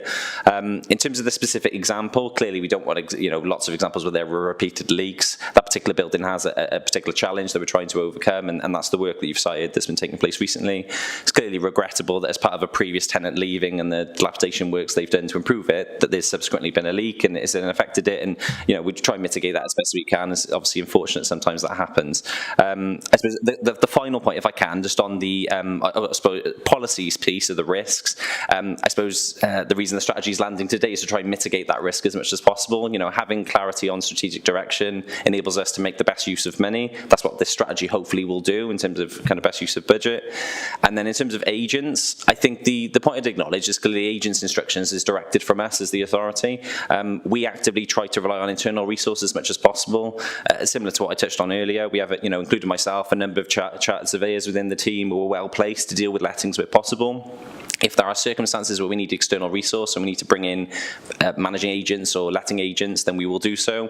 They'll be following our instructions on exactly what we're looking to provide. Clearly, if any concerns are raised about specifics, then that's of interest to me, and I'd be keen to have that conversation. But in case of Innovation House, we're primarily trying to do that ourselves. And I know, again, without trying to creep into probably what will be the next agenda item, we've obviously got some good examples of how we're looking at things differently at Cascade Business Park, and may well present an opportunity to do the same at Innovation House. So lots within that, but I hope that's helpful, Councillor Cook, in answering the question. Okay. Thank you, Nick. That's very comprehensive. That's very helpful. And Councillor Webb. Sorry, hand put up in error. Sorry about that, Chair. Thank you. Okay, no problem. We'll move on to Councillor Bond. Okay, thank you, Chair. Excuse me. Thank you very much for a really comprehensive report. Really good stuff. Thank you. There are a few things. Sorry, I should have coughed before I started. I wonder who the audience is for this document, and wonder if it is a resident. Excuse me. And I've thought of it as being a resident. I've got a few questions regarding what they might understand of it. So I hope this makes sense. So first of all, we've got a list of types of assets, but is there a list anywhere of all the assets that are owned by the county council? I guess there'll be somewhere, but not in this report. I guess it's too long. Also, there's some issues like, for me, page 86, the figure figure 15 shows that the what do we say is support with the travellers' potential site identification. I would suggest that isn't an asset necessarily that we would want to be putting in a report at the moment, considering what issues we've had recently with people picking up things that aren't agreed policy and are just ideas or under consultation. So I would suggest that's quite a contentious thing to have in it at the moment, unless it's been agreed and I'm not aware. So figure 15 on page 86. There are two figure 1s, one on page 75 and one on page 143. So you might want to rearrange the numbers. And for other things like on page 140, OSS, it's not explained what that means. ROI isn't really clearly explained to someone who's not ourselves, who is aware of all these things. And also IPR on page 153. And another, going back to Newport Leisure Park, it states that it's on the border of Monmouthshire and Newport. It isn't, it's in Newport. So that's just not correct, and fails the first criteria for any future investment, which is the first criteria is location. So it would fail that in your new policy. But that's in the policy that we're going to discuss in a minute. So I'm happy to write down those points, then you might want to correct them before it goes public. But particularly, I think you really need to take that figure 15 out before, unless because that is, to me, is contentious and it will wind lots of people up, and it's, as far as I know, it's not been agreed yet. Thank you, Chair. Okay, thank you, Councillor Bond. Yeah, if the any particular points that is the typos or clarifications, I think we can pick them up separately. And thanks for pointing them out on the OSS and the IPR on page 140 and 153, and indeed the figure 1 twice on page 75. So very helpful. Councillor Garrick, did you want to pick up the other questions? Yeah. In retrospect, I think you're very right on that. It was a very long document when I reviewed it, and I just picked it up as a support to the statutory process that we need to go through in terms of it. But it does look suspiciously like it has a single plot identified. I think it would be much more appropriate to replace that with a alternative one that actually shows a little bit of the process that we've gone through and the different ones. Would that be possible, Nick? Yeah, thanks, Councillor Garrick. I mean, in terms of the image, yeah, certainly easy to replace the image. I think that the point I'd acknowledge is the important thing here is certainly not preempting a decision. You know, there's no suggestion there. I think what we're trying to protect here is obviously nobody misunderstands what that's reflecting. The reason it's been captured is obviously to acknowledge that it's one of the enabling functions we have as landlord services, is assisting a statutory function of the authority, i.e. providing G&T pitches. So that is one of 3 sites, if you like, that's been highlighted as potential. It certainly can be removed and has simply been cited as an example, but yeah, important to acknowledge it's certainly not preempting a decision. As everyone will have seen within the asset management action plan or plan, there's certainly items there that are subject to their own decision, either council or cabinet. So and again, if perhaps those things don't receive consent, then clearly they'll fall off the list, or indeed others will join the list based on individual decisions. So long-winded way of saying, Councillor Garrick, yeah, certainly can remove the image. I appreciate we don't want to create anxiety for anyone unduly, but as I say, it's important. It's not saying there's a decision order being taken. It's just highlighting an active work stream that we're involved in. Absolutely, and I think the majority of our residents understand that, but let's not risk it. Thank you so much. Councillor Bond, you wanted to just quickly come in? Only to say, with recent issues with reports going out, for example, Severn Bridge tolls, where it's been completely misunderstood and misrepresented, we really need to be careful about these things. Thank you very much. Okay, thank you, Councillor Bond. Just one last question that I think you raised, Councillor Bond, which was, do we have a list of all assets, or a register of assets, Nick? If you could just confirm that. Yes, we absolutely do. Do you want to tell the committee all about it, Nick? It's really keeping this brief. We're not looking to get into the detail of it, just that we do or we don't. Yeah, but in short, yeah, yes, we do. Right, thank you. Thank you, Chair. Sorry, to check. Sorry, is that accessible then? Sorry, that's my point. I was acting like a resident, speaking and asking the question. So is that accessible to the residents, please? Yeah, no, and that's something I can take away and reflect on. I can't think of a circumstance where we've been asked for every single asset, and the only reason I say that, Councillor Bond, is because you'll appreciate if I send a list of 1,500 assets in isolation, it perhaps won't mean very much in terms of kind of they won't have the support and information around addresses, etc. If I cite it in the context of the strategy, I think there's around 700 assets listed within the table within the executive summary. Clearly, that's not 1,500. So, and the reason for that is that we will have areas of open space that, in it to us, in layman's terms, will mean a single asset. In the register may represent 5 or 6 or 7 assets if it's come over to us across different titles and over different years. So I can try and reflect on perhaps a constructive way that if we receive that inquiry, how we would share it.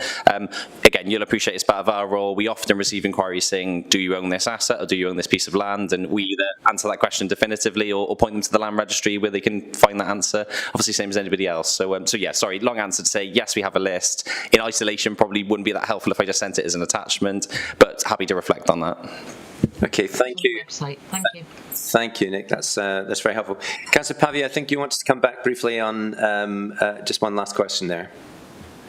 Yeah, thanks, Joe. Just in terms of risks, and you identified earlier on, Nick, the extended list of risks that could be challenging to enable us to deliver the asset management strategy, particularly in relation to the plan. And this might be actually directed to Councillor Garrick first. Just in terms of the departmental capacity, are you happy, satisfied with your numbers? Are you subject to recruitment freezes at the moment? And are there specific gaps, particularly capacity gaps, for skills gaps in relation to recruitment for particular areas that you may have a concern about but not able to fulfil, not able to fill? Thanks, Chair. Councillor Garrick. So recruitment freeze is done on a case-by-case basis. So where we do have a specific need for a specific ability, the senior lead team considers that appropriately. And if that is a gap, then, and it is necessary, then it is still possible to recruit against it. It's not a blanket ban on all things. It's done on a case-by-case basis, which considers the risk to the organisation. Thank you. Do you want to tell me how much? Sorry, Chair. Thank you, Councillor Garrick. Councillor Pavia, were you content with that, or was there anything that you wanted to put further on? Just if Councillor Garrick is happy with the level and capacity of a team at the moment within a department, and she's obviously spelled out that if there's specific requirement to allow us to recruit, then obviously a business case is put forward, but that there is an opportunity to make those vacancies, to fulfil those vacancies.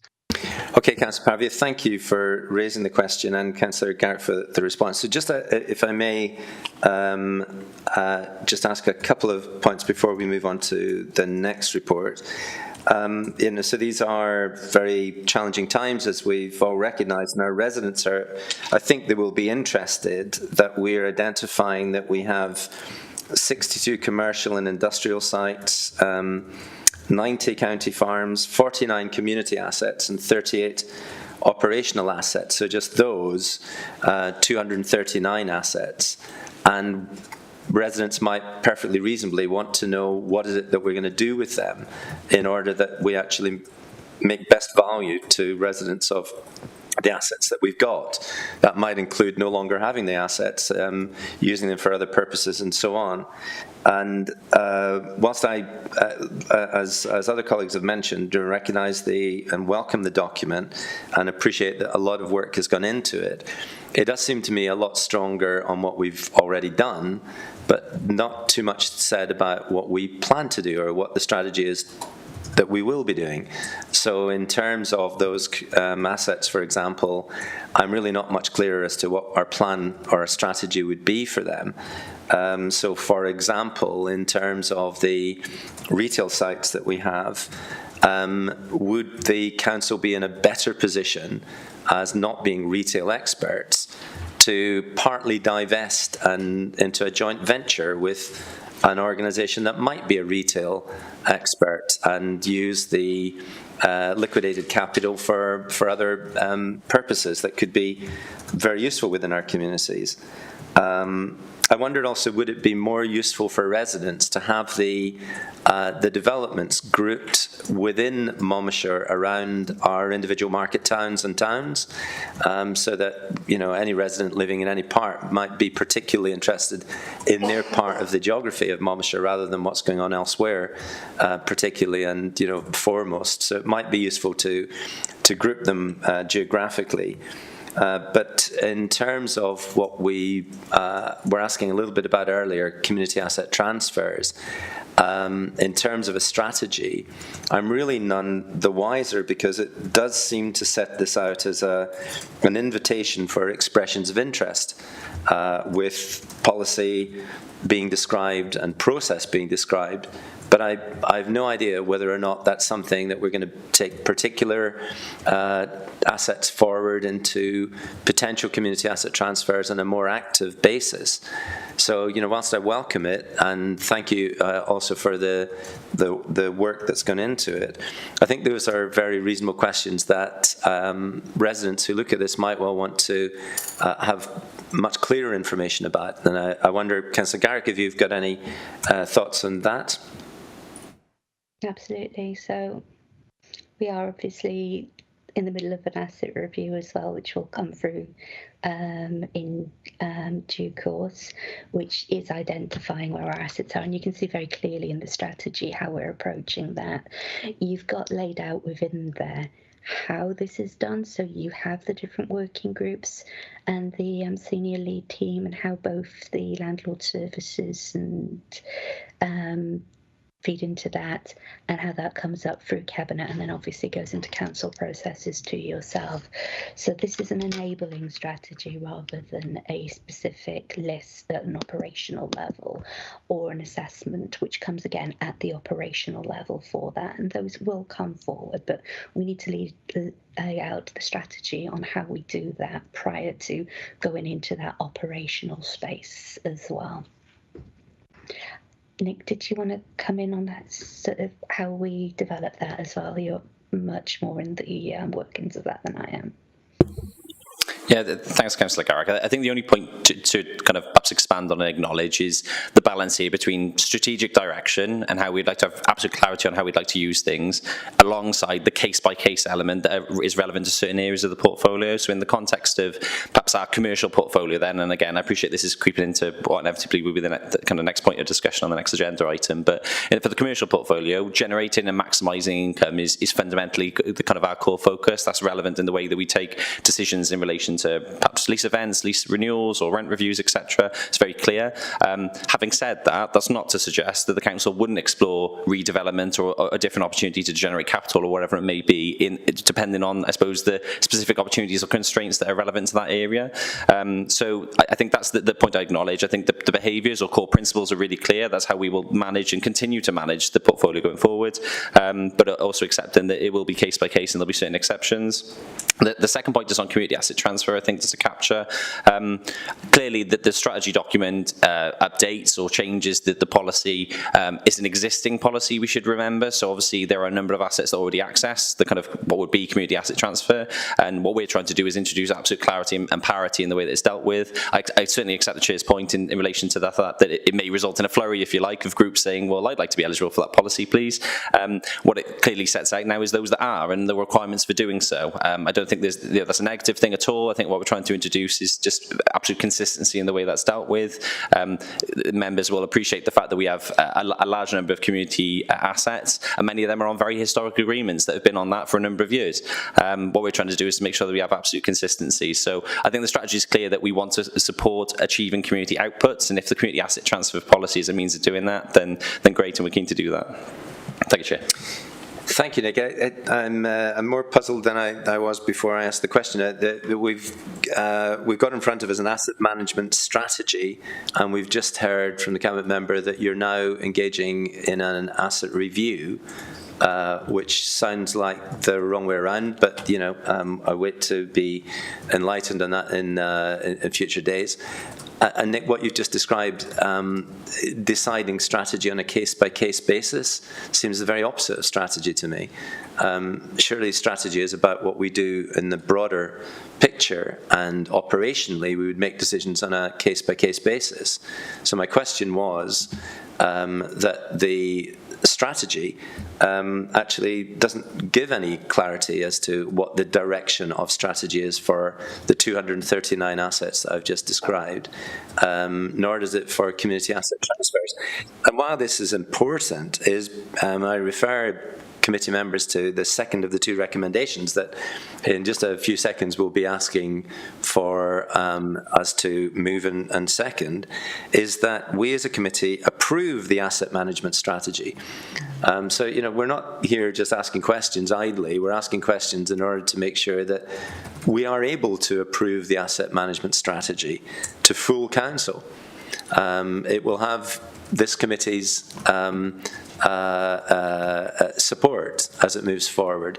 So these questions are important, and they're intended to really understand it better rather than to do anything else. I don't know, Councillor Garrick, if you want to be more specific on the points that I've just repeated. Yeah, absolutely. I think there's conflation going on here with the operational decisions that you make and a strategy that lays down how you make them. I think what you're asking for is a absolute discussion on how operationally we will do things, say, come 2027, which is not what this strategy is intended to do. This strategy is absolutely clear on its strategic purpose, which you can start looking at principally at page 15 of the report and go through on how we're achieving that in terms of what our objectives are. Our objectives are laid out there, and the behaviours and the approaches that we are taking to reach those. What you're asking for is the next stage down, which is not what we do necessarily as councillors, but what the organisation does in terms of the day-to-day operational management. Okay, thank you. Thanks very much. Nick, was there anything else you wanted to add before we move on? No, I think just as I was, Chair, just to clarify the point around what I described as case by case, and I think the cleanest way, certainly for my simple brain, to do that is cite it in a specific example. So within the behaviours or the core kind of objectives of this strategy, it cites financial output as an example I've given, and then many other examples where there'll be non-financial output. It's important we acknowledge that there will be circumstances, those things aren't mutually exclusive. There'll be points where both things can be achieved. So if I cite a specific example, last week Planning Committee deliberated over and approved the development of affordable housing scheme, 100% affordable housing at the land at Caldicott Comprehensive School. That was land within the council's ownership that we've taken to market to achieve both the capital receipt, as is outlined in this strategy, but equally very clear non-financial outcomes in terms of development of affordable housing, high quality energy efficiency or net zero homes. Again, I think what this establishes is 5 core principles that will govern the way on the operational level that we look to try and bring decisions through this council for decision making. But it's to clarify wording really. It's certainly not that one thing will be one over the other. There will be different things that can be achieved for different aspects of the portfolio. I suppose go back to the very beginning question, Councillor Strong, in terms of your question around options appraisal and how we need to map those things out. But I think Councillor Garrick's right in terms of that high level strategic element and then the operational element and how we can try and merge those two things if possible. Thanks, Nick. So we have asked our questions, and I now move the report looking for seconding by the committee. Are you happy to second it? So we move the report and the recommendations, and we move on to the third report, which is in many ways deeply connected to what we've already been talking about, which is the Investment Committee review. And I would ask Councillor Garrick if you would want to introduce this, or if you wanted to hand over to officers. I'm quite happy to introduce it unless officers have got other feelings. So at the Investment Committee 2 weeks ago, and I think it was a unanimous agreement that what we do as a council at this stage does not require an investment committee to be operational at this point in our life cycle. It was useful and needed when we were in a position that the council was making investments in such things as Newport Leisure Park and Castlegate Business Park. But at this stage, I think your 6-month review earlier was very clear on this. We're not in a position to be looking at investments at this point in time, and as such, it's not necessary to run that investment committee, and we'd like to, at this point, put it in abeyance and delegate those responsibilities back to the larger council. Thank you, Councillor Garrick. And was there anything else that any officer wished to add for clarification? Peter. Thanks, Chair. I think if I just maybe just talk to the report in two parts, and off the back of Councillor Garrick's input. So, report in front of you effectively introduces a proposed set of governance arrangements in the first part, and then secondly, which is I think where we just strayed just slightly at times in the earlier item, into the performance update. And I think to Councillor Garrick's point, ultimately, and in terms of where we're looking to bring the governance arrangements, it is in effect to recognise the fact that we have a commercial investment portfolio, and I think as has been sort of highlighted in previous meetings of this committee, similarly in Governance and Audit Committee as well, the need to take this opportunity, this moment in time to take a review to those governance arrangements, because as Councillor Garrick highlighted, there is no current appetite, ability arguably for the council to be able to entertain further certainly purely commercial investments. Notwithstanding that, and I think you'll recognise, Chair, through conversations that we've had, that there is still an important role here for oversight of the commercial investment portfolio. I know a lot of attention is given to Newport Leisure Park and Castlegate, and rightly so, because they are two significant commercial investments that we acquired under the previous asset investment policy since decisions taken by the previous administration back in May 2018. But it's probably worthwhile just touching on circumstances. Same input I provided at Governance and Audit Committee last week.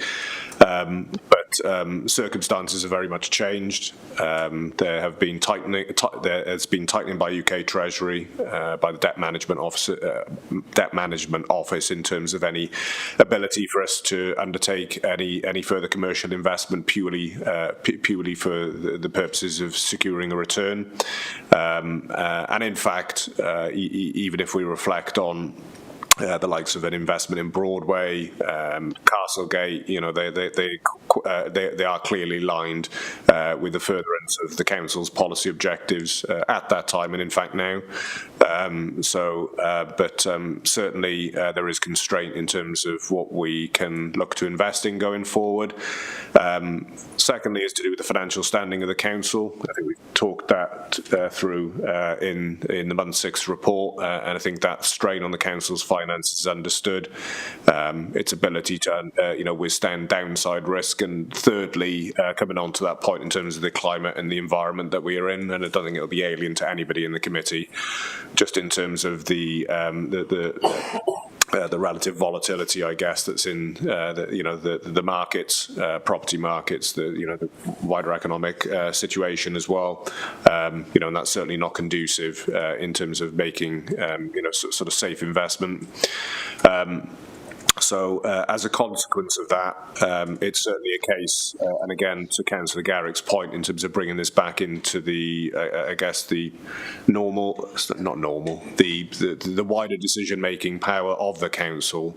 There is a desire, in effect, if council wishes to move forward and entertain any future investments, they are most likely to be in response to one of either a market failure, where the market is not actually responding to an issue in the county, and in fact the local authority is probably the best placed organisation to look to respond to that, or in fact or in fact a situation, and probably more likely where it's in the furtherance of the council's policy objectives. That's examples of that, and again, read across to asset management strategy. I guess, Nick, that could be in the sense of delivery of affordable housing, securing temporary homelessness accommodation, for example. It could be responding to earlier point made in terms of the Eliminate agenda, and in terms of making sure we're developing, I guess, a greater capability and capacity in terms of, for the needs of looked after children. So I think you'll understand that the council may in future need to undertake investments in those areas. However, it doesn't need an investment committee in order to do that. It doesn't.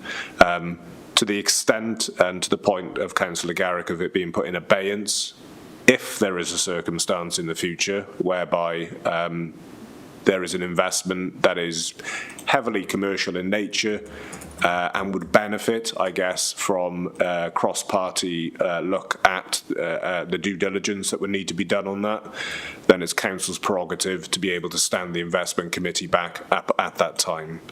But certainly the recommendation is for it to be put in abeyance at the moment. To the point, and for this committee, to the point of oversight of the existing investment portfolio, the recommendation is that performance and overview scrutiny look to take on that scrutiny role.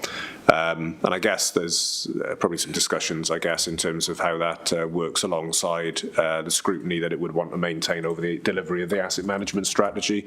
I think your point, Chair, at the back end of that last item in terms of that distinction that Nick was referring to between strategy and plan. Strategy being approved to provide the framework and the core principles in terms of delivering a strategy.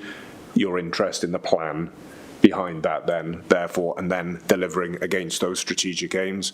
So I think there's some discussion probably with you through you, Chair, and the committee, just in terms of how that, the regularity of that sort of oversight. Certainly we're proposing in the report for that to be 6 monthly on the commercial investment portfolio. That's what that is what is recommended, and I guess my final comment really just on this first half of the report, maybe to take that first, Chair, if that's helpful to you, before picking up the performance update, which is the second part of the report. But I think it's just worthwhile highlighting the trajectory of this report. So this report needs to go back into council because it is a council decision. So to effect changes to the investment committee is a subcommittee of council, and therefore it is a council decision to effect changes to it. Therefore, Councillor Garrick was right to refer to investment committee early last week. There was unanimous support for the recommendations therein. It went to Governance and Audit Committee last Thursday, and again, Governance and Audit Committee maintain a role here going forward as well. Their role is one of ensuring that the governance arrangements remain effective, and that is an aspect of the role naturally that will fall within their terms of reference. Again, they were very much supportive of what was being recommended and saw the sense in it, and clearly today it's for performance and overview scrutiny, I guess, to conclude that sort of round of scrutiny before we go up into council now on Thursday, and clearly there'll be the opportunity to obviously provide verbal update into council just to sort of summarise, I guess, the effects of that scrutiny. So hopefully that's helpful, Chair, just in terms of this first substantive part of the report. Thank you, Peter. It is indeed, and we've got a couple of questions. Just very briefly, I think it would be useful to be involved in, or the committee to be somehow able to input into the way in which you look at the approach whilst you're proposing to put this committee into abeyance, and reference the connection with the previous item. I suppose really my point is that there's a big difference between strategy and process, and I felt that the previous one had more about process than it did about strategy, but we can save that for maybe another day. In the meantime, Councillor Buckler. Thank you, Chair. There are sort of a few points. But bearing in mind that the Investment Committee has been dealing with very specific and parts of a portfolio, there could be concerns that there's enough relevant expertise in dealing with the retail and commercial investments, and I'd like to sort of have more clarity on that, really, on how that's going to be dealt with. You still cite in the report that the Investment Committee is in the decision-making process. Is it or isn't it? And how? Again, I want a bit more clarity. The 50 million. Borrowed fund, of which 30.7 has been spent on the investments. What's the situation with the remaining 19.3 million? Is it part of the sinking fund? Can you explain the sinking fund as well? There is, I feel that there could be a concern on who is responsible. I know it won't be just one person on the control of these investments and the portfolio. I'd like us to have much more information on how it will actually be done, so that we know what we're voting on. Thank you. Thank you, Councillor Buckler. Peter. Thank you, Councillor Buckler. I'll just go through the questions. They're quite straightforward, really. So, in terms of the question in terms of expertise held, I think that was a considered sort of position that we took back in 2018, based on the expertise that we held, and to the extent that we didn't, that we drew that market expertise closer to us to ensure that at all times we were across finance, legal, and landlord services, that we had the capability, the capacity, the expertise, and the experience to be able to consider investments. And to obviously ensure that they were held and appropriately overseen. I guess Nick can offer a personal comment, I guess, but I think we've got, I would say, a very highly equipped sort of landlord services team. Nick and the development team, they've got many years of experience in sort of dealing with these types of assets and investments, we rightly went to ensure that we had third-party expertise take that independent look and provide the due diligence that was needed to be undertaken for the investments that were originally acquired. The nature of that expertise differed depending on the nature of the investment, as you would naturally expect. So a Broadway investment into was very much different in terms of the expertise there to an acquisition of a Cascade or NLP. In terms of decision making, so just to be clear, when Council made its decision back in May 2018, and I think I'll pick up your £50 million question as well at the same time. I think, as the report highlights, that £50 million was provided on a time-limited basis of 3 years. So that delegation only extended for that period. Clearly, we are beyond that now. All three substantive investments made by the Investment Committee were within that 3-year period, but clearly subsequent to that, if any further investment, if any further drawdown wished to be made against that £50 million, it would have had to have gone to Council in order to secure that agreement. And again, it's the reason for us coming back in to have to give consideration to revised governance arrangements. The sinking fund, that's away from any drawdown of borrowing. The sinking fund, in effect, is where we have the opportunity to outperform in any particular year against our targets. We have the ability to be able to take that outperformance into the sinking fund, and in effect, a little bit similar to the conversation I think we had earlier around reserves more broadly. It gives you an opportunity to be able to give yourself a bit of cover for any downside, and in circumstances where assets are underperforming rather than outperforming. And we've had the ability over the years since acquiring the investments to be able to put money into sinking fund, and that in part has helped us to be able to buffer against some of these difficult years that we've had to traverse with the pandemic and subsequent to it. In terms of the control, and you're wanting to understand that, I mean, ultimately it is all decision making is bound by what sits within the Constitution. So there is decision making that is delegated naturally down into myself as Chief Officer, or Nick, or in conjunction with a cabinet member. But to the extent that the governance arrangements currently under the asset investment portfolio and the investment committee, that their decision making was quite clearly laid out, but it's actually redundant now because A, they can't borrow because the 3-year has lapsed, and secondly, there has been a conscious decision by the investment committee that it's not going to be looking to entertain any further and future investment.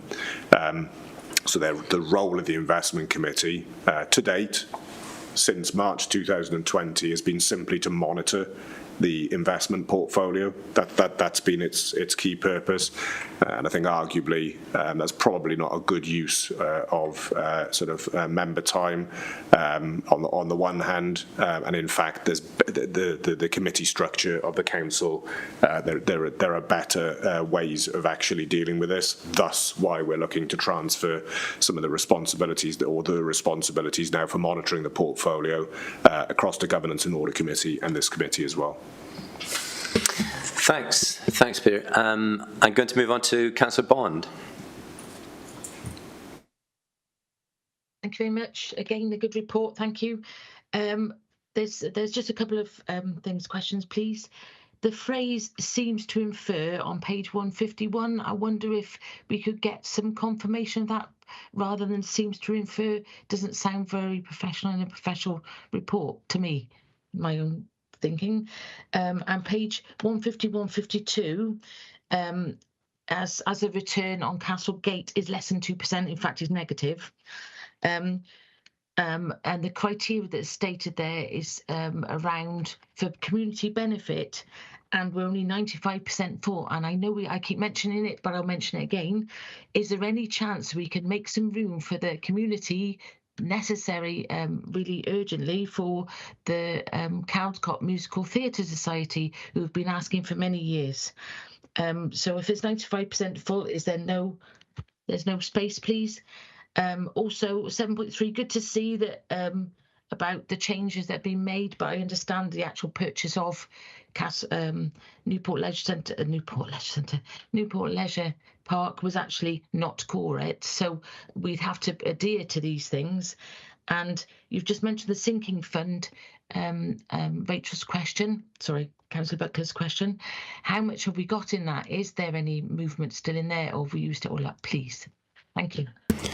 So, Councillor Bond, thank you. I'm going to ask if you could take that suggestion for a particular community group to be able to potentially make use of the site outside the meeting. I don't think that's something that is particularly relevant to the Investment Committee review report itself. But where the other points, again, I note the comments you make on seems to refer. I would ask maybe that could be considered, and if officers are content with it, fine, but if you could look at that. The point that you make on page 151, 152 of in regard to occupancy rate, I'm reading 5.1 as the occupancy rate of Castlegate being 85.6%, not what you indicated. Nick, that is correct, is it? Just so we're all on the same page. And 97% for the Newport Leisure Park, as we talked about earlier.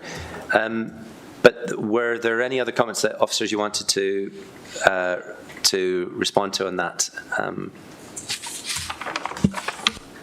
So I think it's, and apologies, Councillor Bond, I was trying to capture everything as you were just working through your queries. So in terms of the sinking fund balance, that's currently £300,000, and I guess it will. I guess we'll need to probably give some considered use to that through this current year, moving into next. And I think the point's been made, I think, earlier in the debate, just in terms of us moving towards, I think it was a response to Councillor Fuchs, I think it was, but moving towards getting back to that sort of 2% sort of performance threshold. And I guess it's, I think we'll just need to, as is always the case, we will take a view based on how we outturn as a wider council, and as to whether there is a need to draw on the sinking fund or actually to protect it for any future forward risk. So £300,000. Is there anything beyond the chair moving one of your queries outside of the meeting and what's been responded to? Was there anything else? Sorry, Councillor Bond. No, that's great. Thank you very much. I just picked up. I read the wrong figure, but it is 75.7%. Sorry, my mistake. Well, it was 75.7 last year. It is in the previous year, in 23-24, as of November, it was 85.6%. But let's not repeat ourselves on that. Thank you, Councillor Bond. Before we move the report, if I could, I see Councillor Pavia. Sorry, Chair, just coming late on that. And just a point of clarification, really, Peter, on in the policy 2.2, and in terms of looking at the sort of geographical scope of the policy, and we would often look eastwards and towards, obviously, the capital city region and those authorities beyond our Gwent region. Would this give us the flexibility still to look at potentially the Western Gateway and potentially, say, explore? I don't think we're in a position to explore, but if we were approached by potentially authorities within the Western Gateway with an opportunity, would this still allow us to enter in terms of discussions about that potential possibility? Thanks, Chair. So yeah, I think it's probably just important just to sort of separate two elements here. So one is, I guess, you take a Cardiff Capital Region as an existing sort of an arrangement which is looking to drive economic growth within the wider 10 authority South East Wales region, and obviously we're signed up to that. We don't make specific investments into assets. There's obviously a separate joint working agreement now moving into a CJC to enable and allow all of that. And I guess in a Western Gateway or a Marches a partnership or whatever, we would probably work it through in that same way. If I just separate that, and it's an important point, just to identify, I guess, some of the now restrictions, I guess, in terms of being able to just invest in and for commercial benefit assets outside of our geographical boundary. So, for example, we couldn't go and purchase a shopping centre in Birmingham for the benefit of seeking some commercial return. But I think, Councillor Parvey, you naturally understand that the quite clear differential between those two things. Thank you, Peter. And just before I move the report, if I may just remind us as a committee that we're at heart we're being asked to endorse the proposal and the new arrangements. And just to be clear, I absolutely do so. I understand why that's proposed and appreciate prior conversation around this, which has helped to clarify how that would work. And I think there are aspects of it that that whilst it's in abeyance, as I mentioned earlier, there may be real opportunity to just consider one or two ways of potentially improving how we go about this. It's been operating now for 5 years or so. To note, as we do so, 5.20, the full repayment from Broadway of the rolling loan. Well done to everyone involved in that. It's good to see. And also to note on 5.2, the two large investments, retail investments, projected to generate a net surplus after borrowing costs in 24-25. Again, that's very good to see. And without wishing to suddenly sound sycophantic to finance officers who are in front of me here, we are very fortunate to have some really terrific, very experienced, very committed finance officers. And the period that you've been working through too, the last thing you probably feel you ever want to do is to come in front of a committee like ours and just have all sorts of questions that suggest that it would be a whole lot easier than it has been. Nobody's suggesting that. We really appreciate the input and the expertise you bring. And I say that as so that the next and last question I ask isn't misunderstood in part. An investment committee, a part of investment is disinvestment. I absolutely recognise the expertise in the room, but I do wonder about the structure of the approach that we've taken and whether or not we should really review it. So we have in the decision-making team, we have a group of councillors, none of whom by designation or requirement, prerequisite, would be people of financial expertise, let alone investment or disinvestment or the marketplace. And therefore, they're very heavily dependent on the first line of advice, which comes from yourselves as officers. And this is the bit where I say, please don't misunderstand what my question is here. Your expertise is very clear to us all. My question is the expertise, including yourself, Nick, is it of a nature that would be well tested against the overall property, commercial, investment and disinvestment marketplace? If it is, then that's very reassuring. But I suspect it cannot be, because we wouldn't have the second line of advice, which is external advisors, if we had all the capability in-house ourselves. And that's not a criticism. How can you be experts in every field? So in terms of making decisions about potential investment or disinvestment, if ultimately we do depend upon external advisors as well as yourselves as internal advisors, the accountability in that concerns me. So ultimately, if things were to go wrong, as they can do, who would be accountable? Well, it would be those people who would be the decision makers, who would be the councillors, the members of the cabinet and the opposition leaders who would be the decision makers in this. And they're the very ones who don't have the prerequisite for any expertise. So I do wonder whether or not that whole model needs to be looked at. And that's not so much a question that I would be looking for a response against right now, but perhaps something that could be considered. And just connected to that, if disinvestment is as valid an aspect as investment in any marketplace, the significant investments that we've got in areas in which we do not have expertise as a council, the ownership of retail parks, for example, that might be a prime area for us to consider substantially disinvesting or in part disinvesting in order to have a joint ownership with a group who may well bring that expertise, and in doing so to free up capital from the council's point of view that could be put to more specific community or business support use. Again, it's not something that I would be expecting any kind of full response just now, but perhaps that is also something that could be considered, and you might just have a brief comment on that before we move the report. Thanks, Chair. Yeah, I'm going to try and word this in not a defensive way. So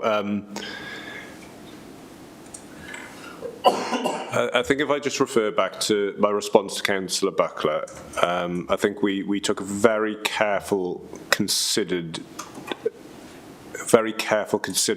of our capability as a council to entertain commercial investments back in 2018.